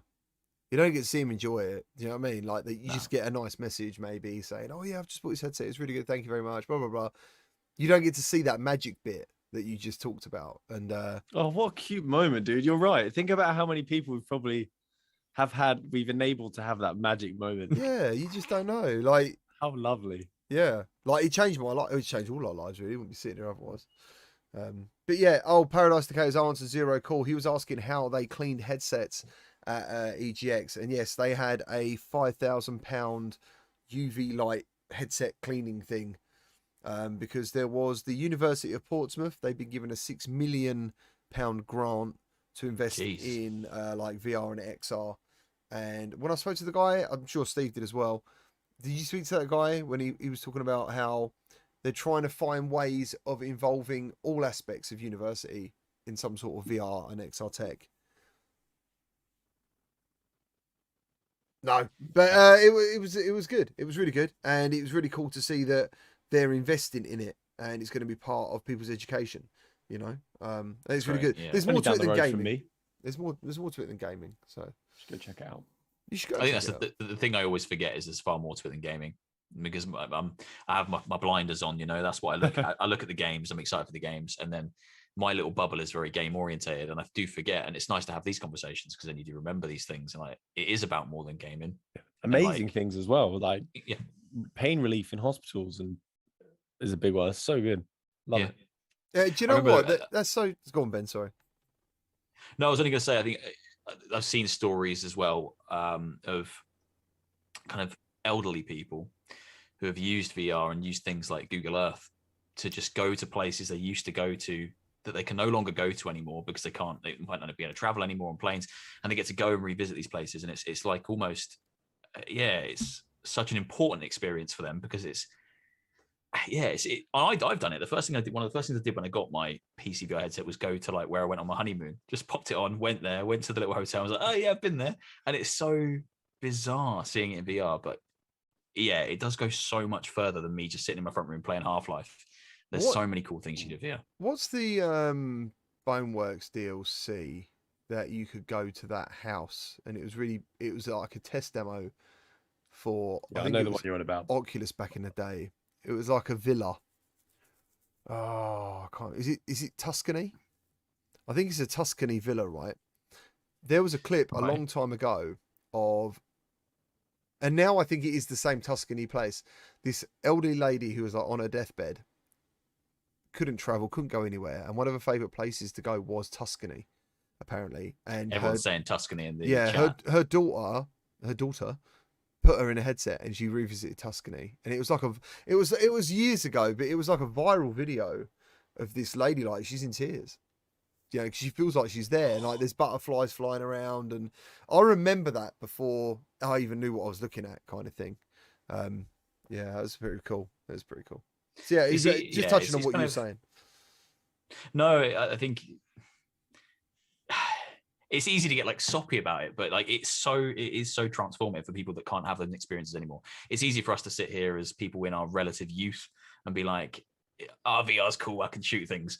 But you know, a day will come when we're all old. Hopefully we'll get to that point. We're old and grey, and we might not be able to mobile. We better do the things we can do now.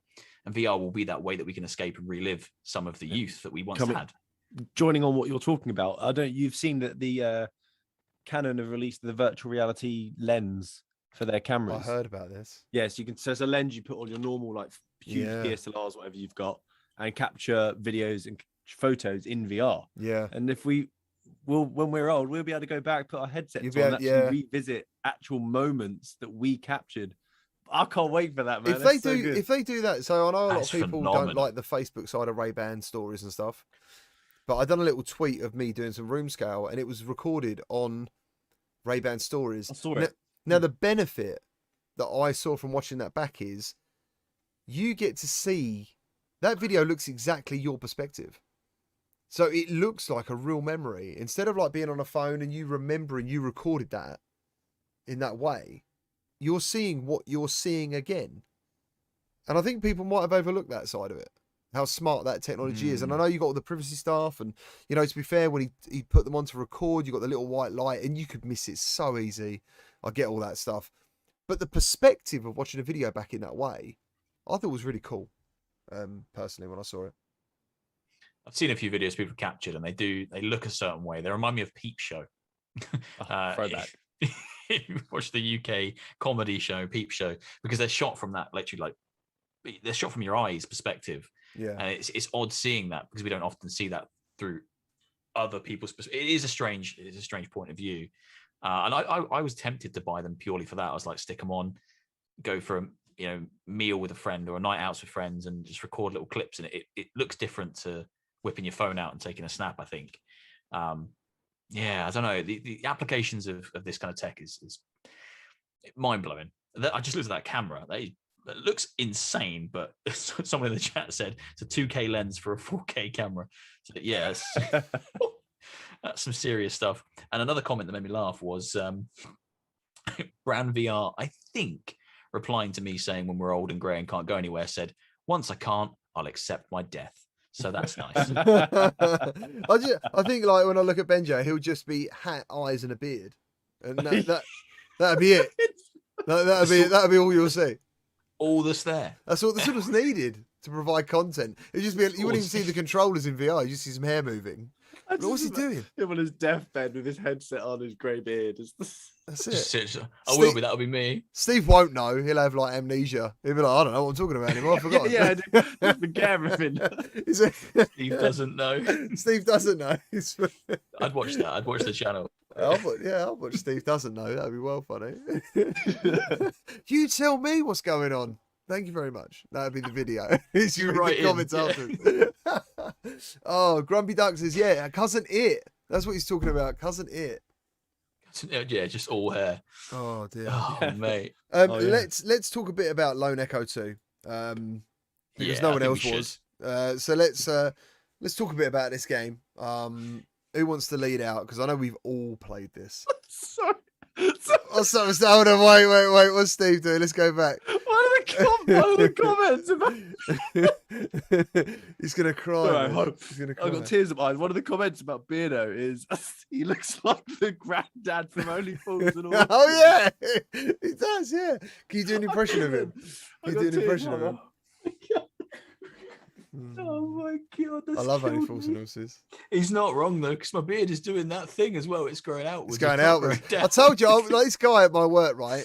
First day he come on, I thought, what the hell is that? His beard had grown outwards. He looked like half a flower. It just went out. It's going out. Yeah. Oh, you're killing me. You're absolutely killing me. Uncle Albert.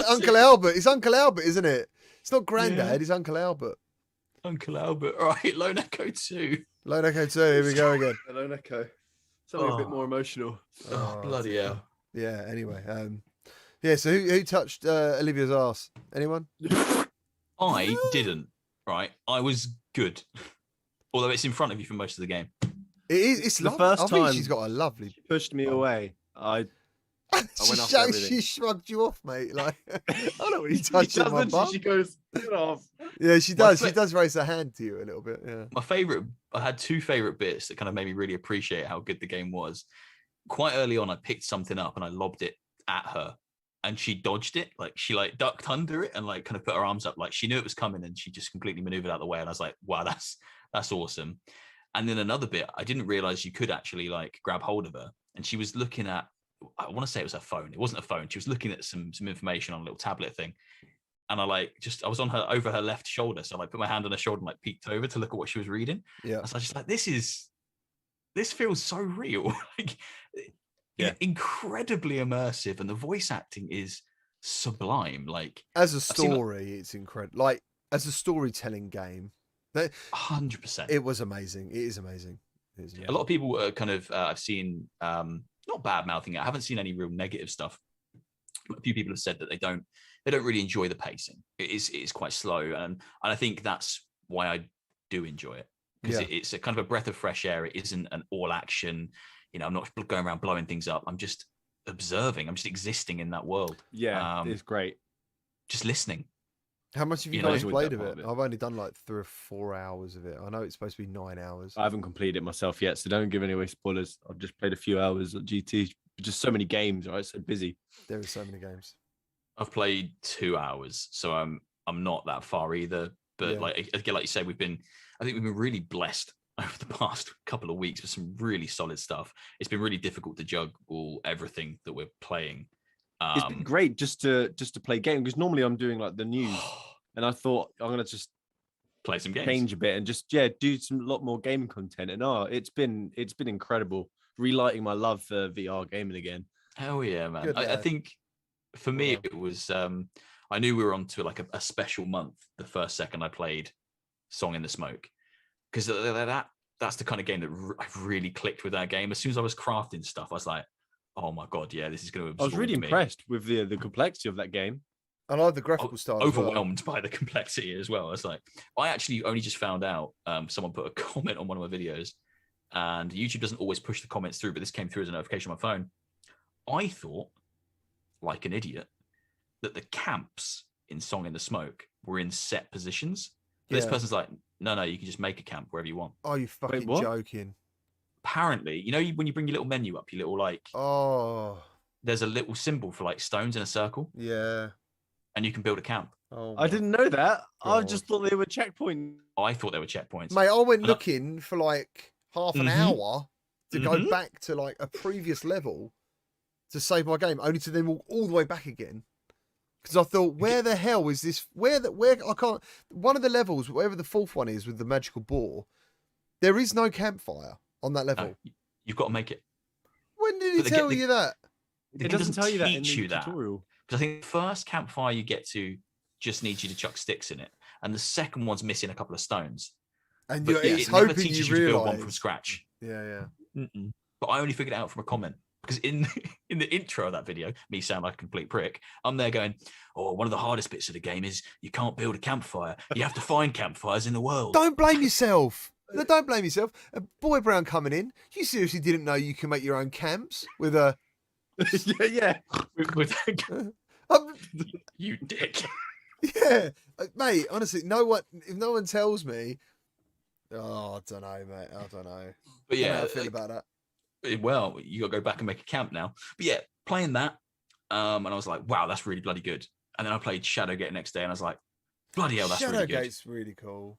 Really good. Really cool. Yeah. And then Lone Echo, and I'm like, it's a little bit overwhelming this month. There's a lot of real good quality content, and we've touched upon it already.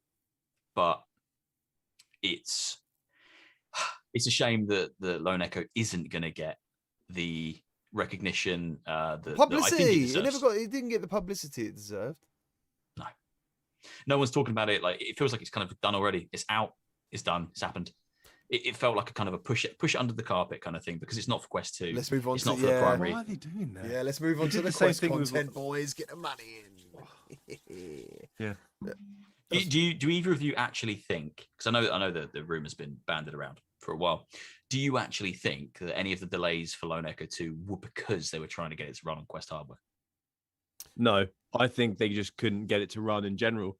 I'm running on a 2080, and it recommended that I was to play on low settings. Same. And I was like, what? Mm-hmm. I got obviously not with the 30. I got a mad setup. I thought that's what he was going to say. I got a mad setup. I got a mad PC, bro. I thought that's what he was going to say, honestly. I thought that's what he was going to say. I was shocked. So I think that was it. I think that was the problem. It was optimization. Have you pushed it up from low? Yeah. Okay. I did. Is it running all right for you? Yeah, it was fine. It was fine. But it was just their recommendation. Yeah, I noticed that. I left mine on low for the capture I did, because I was like, running OBS as well. Just to be safe, I'll leave it on low. And it captured really well. But I did notice that. I was like, bloody hell. I've probably got a similar setup to you. I've got a 2080, i7, and 32 gig RAM. And it was like, yeah, low. You're barely cutting it, mate. So I went in and it put me all on high, everything on, all bells and whistles.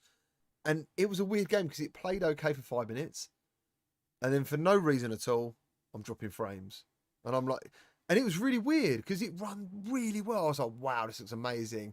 And then it was like, and I was like, okay, Mine did the same. What's going on here? Like, don't understand it. And then, heavens forbid, I try and record some content because the game's like, you can fuck off. Like, mate, I don't care what PC you got. You're not doing both. Yeah. So one or the other. It's one or the other, mate. And that's what happened. I ended up knocking it down. I'm on a 3070 OC.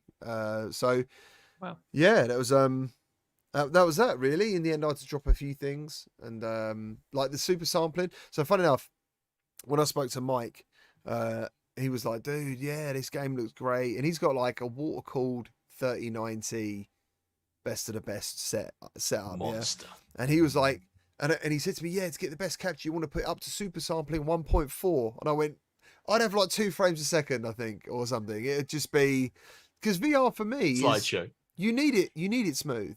to enjoy it. I think there's no exceptions. And that's one of the best things about console VR and PSVR. You was always pretty much guaranteed a really good frame rate. Do you know what I'm saying? And same as on Quest. They interpolated though, didn't they? So it was like they ran at really low frame rate. Yeah, it's 60, and then they what was that? Whatever you want to call it, they sort of simulated also, doubling it to 120. But also, if you're capturing console VR, the PC is not. There's no impact. OBS is running. There's just no messing around in general, is there? There's just you go on PC VR and suddenly you're messing around with all sorts of crap. So yeah, and there's so many unknowns in creating PC VR content as well. I mean, I've recorded Eye of the Temple today, and I watched it back, and I've checked a few other people's footage as well. It's a very shaky game, so I've messed around with my Oculus mirror settings to a perfect art to make them as smooth as possible, because I hate watching VR videos that are shaky. But I think it might be because of the nature of the game. When you stand on the blocks and they slide forward, I think there's like a kind of an artificial shake. Right. And because you can always see the brim of your hat, there's something at the top of the screen. So even the slightest movement on it makes it look really. And I emailed the dev and I was like, are there any plans to implement some kind of spectator mode? Because the game looks amazing in mixed reality. It's one of the coolest looking games I've seen captured in mixed reality, but it doesn't look particularly nice capturing what you see, because it's a lot of. It's the Indiana Jones thing, isn't it? What everyone's always wanted, kind of thing. Meg McCream says we should do a podcast in 2 weeks instead of next week and then 2 weeks away. The only reason I think we need to do next week is because Game will be released next week.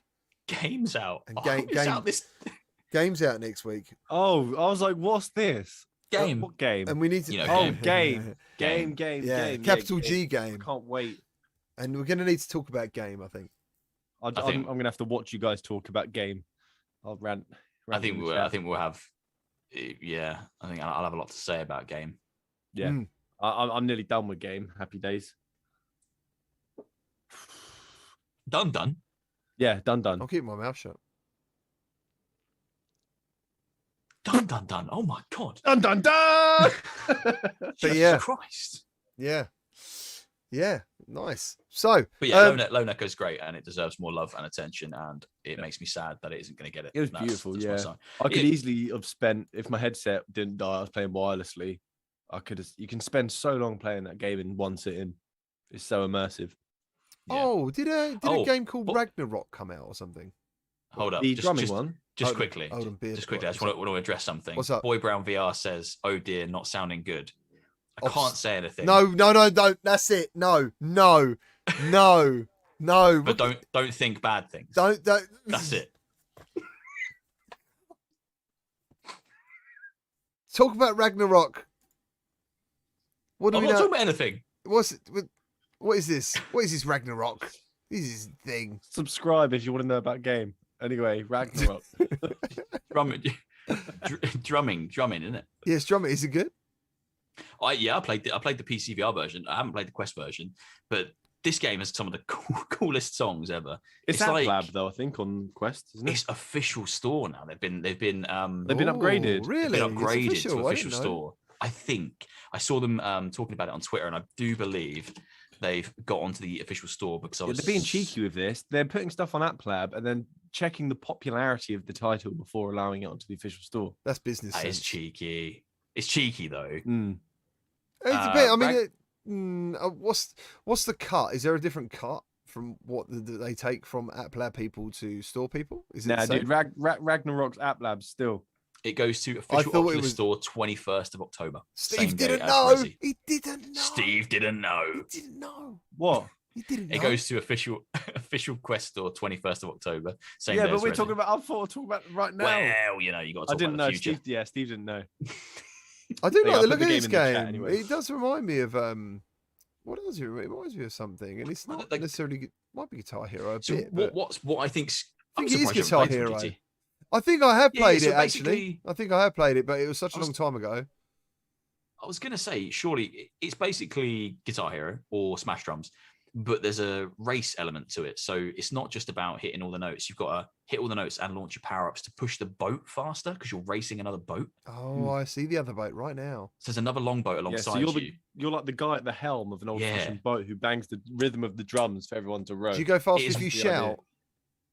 So you hit these little gongs either side of you, and that kind of powers up your rowers, and they will go, whoa, and then they start going really quickly. But it's one of the hardest VR games, rhythm games I've ever played. Is it co-op and is it online?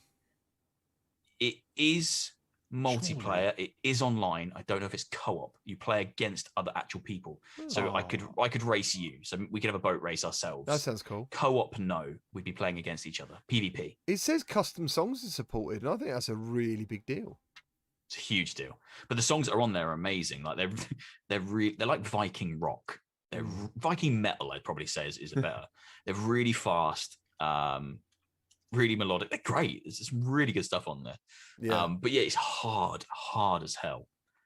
You have to be like super quick on the drums.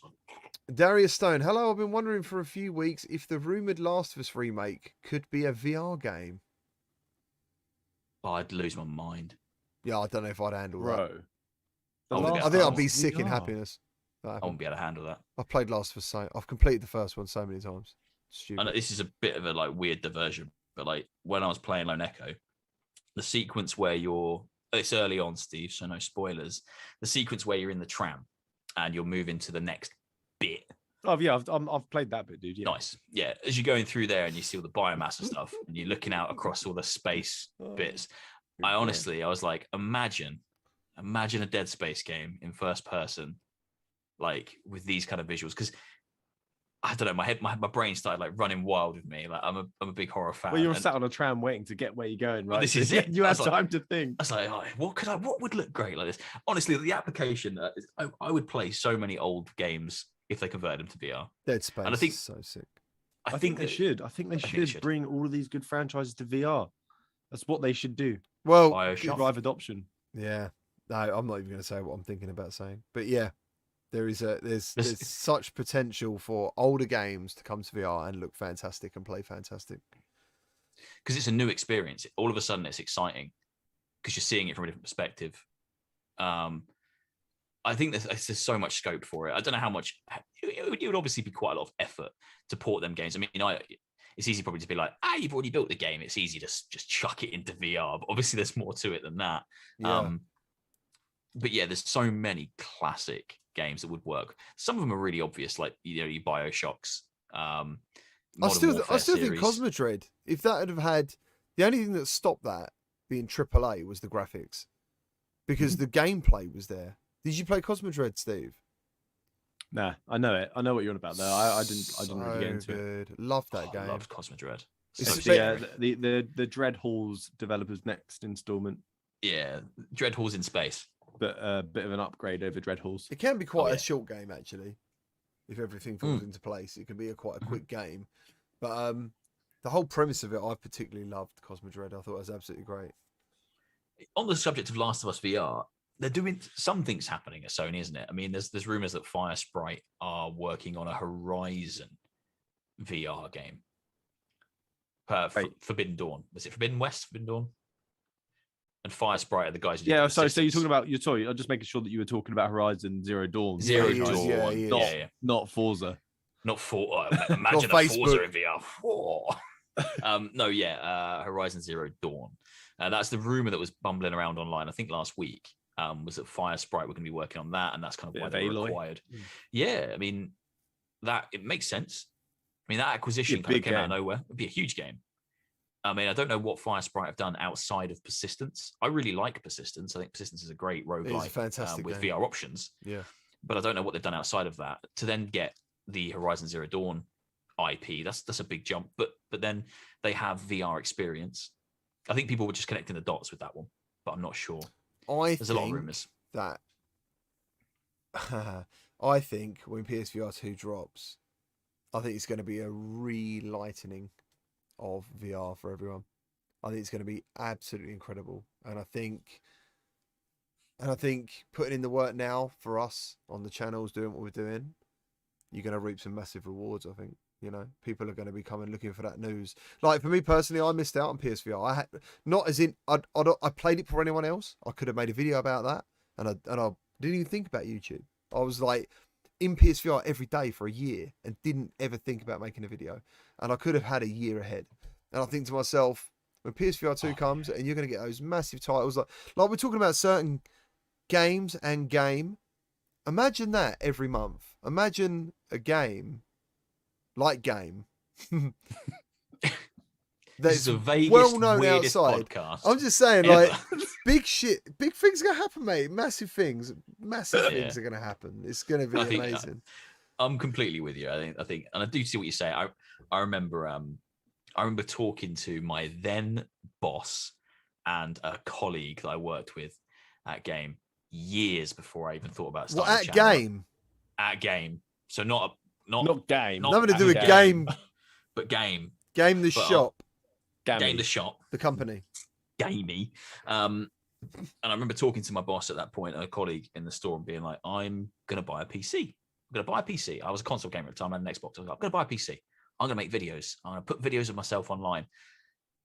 And I wasn't the most confident young lad. And they both talked me out of it. They're like, why are you going to do that? What a waste of time. How stupid that would be. And I think now, I'm like, if I'd done that, I'd probably have 4 years on where I am now. Yeah.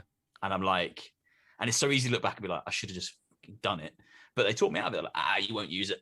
You won't use it. Pointless. Don't do that. Silly idiot.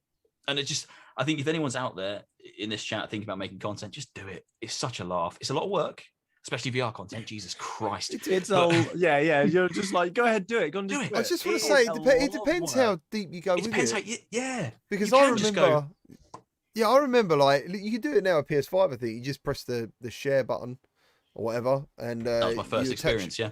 Yeah, attach your YouTube channel. And that's all I did. Like, I had some of the best evenings just streaming whatever the fuck I was playing. Just chatting. Mine was PS4. You used to be able to share it direct to Twitch. Yeah. So I think one of the first things I streamed to probably like 2 people, like my mate and my mum probably, was Evil Within. I was like, yeah, I'll play that and I'll stream it and I'll be famous. And then I did PT as well. When PT came out, the demo dropped. PT was awesome. And everyone was mad for it. I played that and like just mates at work watched it. But yeah, I think it's one of them things. It's more popular than ever. There's a lot more people making content than ever. Yeah. And it is hard work if you want it to be. I think if you want it to be something you're proud of, it's a lot of work. But if you just want to record a game and have a laugh doing it, chuck up, you should. I think that's the bit, isn't it? Like at the moment, there's so much that happens with it, and without going into like there's just so much that goes on behind the scenes in this. It's crazy, and you end up living in it every day. And you are like, I see you guys and stuff more than I do my friends. Do you know what I mean? Like, it's true. Mad, isn't it? It's true. Yeah. I do. I'm I speaking spend more time with you guys than I have with my own bloody missus. So yeah, it's scary, but you're not wrong. That's it. So we got to call it quits now because I've got to do some recording for Between Realities podcast, which is absolutely fantastic. I hope you guys check it out. It's really good. Is that on tonight as well? It's not on tonight. No, it's not live. We're doing a pre-recorded thing. It's a UK pre-record. That is why I haven't took any sneak for this episode, but I will be drinking sneak for Between Realities because I need to keep my eyelids open. Wait, that sneak is some good stuff. I bought some with your tag and it's amazing. I love it. Purple Storm is my jam. Purple Storm. Do you know they've stopped that in America? Oh, have they? It's really weird how taste buds and stuff are different across the world because Purple Storm for me is like close to grape and stuff. Like I love the flavor of it, but in America, yeah, that's the flavor they've dropped. Oh, strange. Well, go us, man. Have you mixed any? Have you done any mixes? No, I've done no mixing. Okay, so apple sour and cherry together is apparently amazing, and I've done cherry with Coke, and that was banging. So okay. Wait. So not Coke, you actual Coke, and you put the cherry with it. Yeah. So there's Coke. I just want to make sure I know what you're on about. Oh, it was in Coke flavored powder. I wasn't sure. Yeah, no, that's cherry. Sorry, that's cherry. That's like Dr. Pepper Sneak. Yeah, so that's cherry. And that's Millions flavor Coke. That one. Put them together. This isn't a plug, by the way, guys. Well, it can be if you want. This is a genuine. Yeah, it is amazing. It is like it's so really good. I love it. It is like what's in it? Oh mate, fucking hell! Water. It's like 95% water. Well, it's pretty. Surely not. So normally I drink Monster and stuff like that. I've always had energy drinks and pre-workouts for the gym especially. And the reason I was buying this before I had anything to do with them is because it's got vitamins in it. It's got a hydration mix. It's got a concentration mix, and also caffeine along with all that stuff, and no sugar. So it was like, this is a bloody decent product. And it's like 40 servings for like 80p each or some shit. There's some great comments. So it just made sense. Yeah, it sounds like such a plug, but it's really not. It is, no, it is. Yeah, it is what it is. Like, I'll talk to anyone about it. I think it's a fantastic product, but yeah. I was laughing at the people that said they thought you were talking about marching powder. Oh, what's marching powder? Yeah, it keeps me going. It's good for work. Bit of cherry and a bit of Coke. The Coke. Oh, the Coke. Marching powder. Yeah. No nose bag on this channel. I just queued up the product placement section. Yeah, I did. This is it. The end of the show now. The last 5 minutes each week will be product placement time. Product placement. Yeah. What can I advertise next week? Right. Thank you ever so much for everyone for tuning in today. Without you, the show is nothing. So thank you ever so much. Thanks to all the supporters, patrons, channel members. Thank you ever so much for our guest of the week, Steve Knows. Thank you, mate.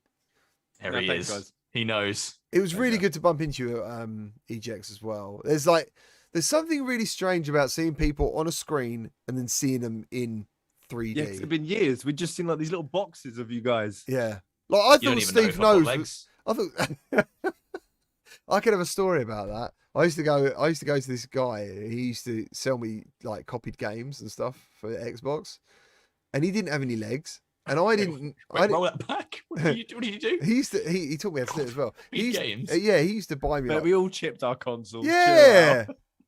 So anyway, he worked a game. He was like, no. So no, I'll tell you my story after you've done. So yeah, basically, he had no legs, like from the knees down, kind of thing. And he was answering well, I didn't realise. One day I'm sitting there playing. What was I playing? Project Gotham, I think it was. Good and game. I'm playing it, and I just heard him say, "I'm getting new legs tomorrow," and I was like, "That's my brain kicking in of like weird shit. Like, ignore it." And he went, "I'm getting new legs tomorrow," and I was like, "Oh," and he went, "I thought that's what you said. Like, what do you mean?" And he went, "Well, I've got no legs," and then he jumped off his chair onto his knees, and I'd realised he hadn't actually got any legs. Like, he has false legs, Steve.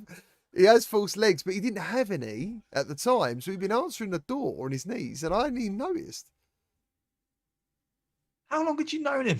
Only a couple of weeks, but only a couple of years. Like, yeah, I just didn't realize. I just don't know why. I am observant. I think I'm observant. I'll incriminate myself now. It's okay because Steve's done. Steve's like, he's melting down there. It's true. It's just true. It's what happened. So I don't work for Game anymore, so they can't come for me. But I used to have a chipped Xbox, and I used to take it into work with me, and I'd set it up in the break room. And then when the new games had come out, they'd come in delivery. I'd be burning them onto my Xbox in the break room while I was working. Wow, man! So then I'd take the Xbox home at the end of the day, and it was like burnt on there. Steve, what is up with you? Such a good story.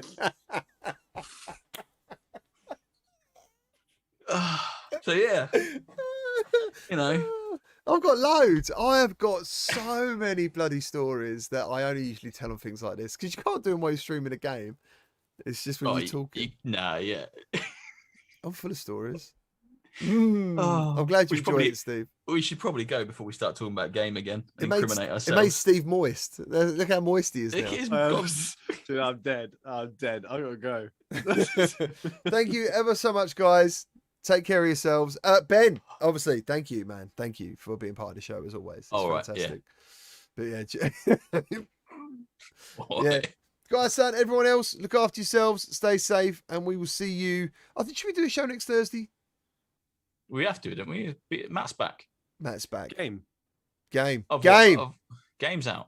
Game's out. So yeah, show is happening. Definitely. It's got to happen, innit? It's got to happen. 100%, man. 100%. Let's do it. See you later, guys. Stay safe. Bye.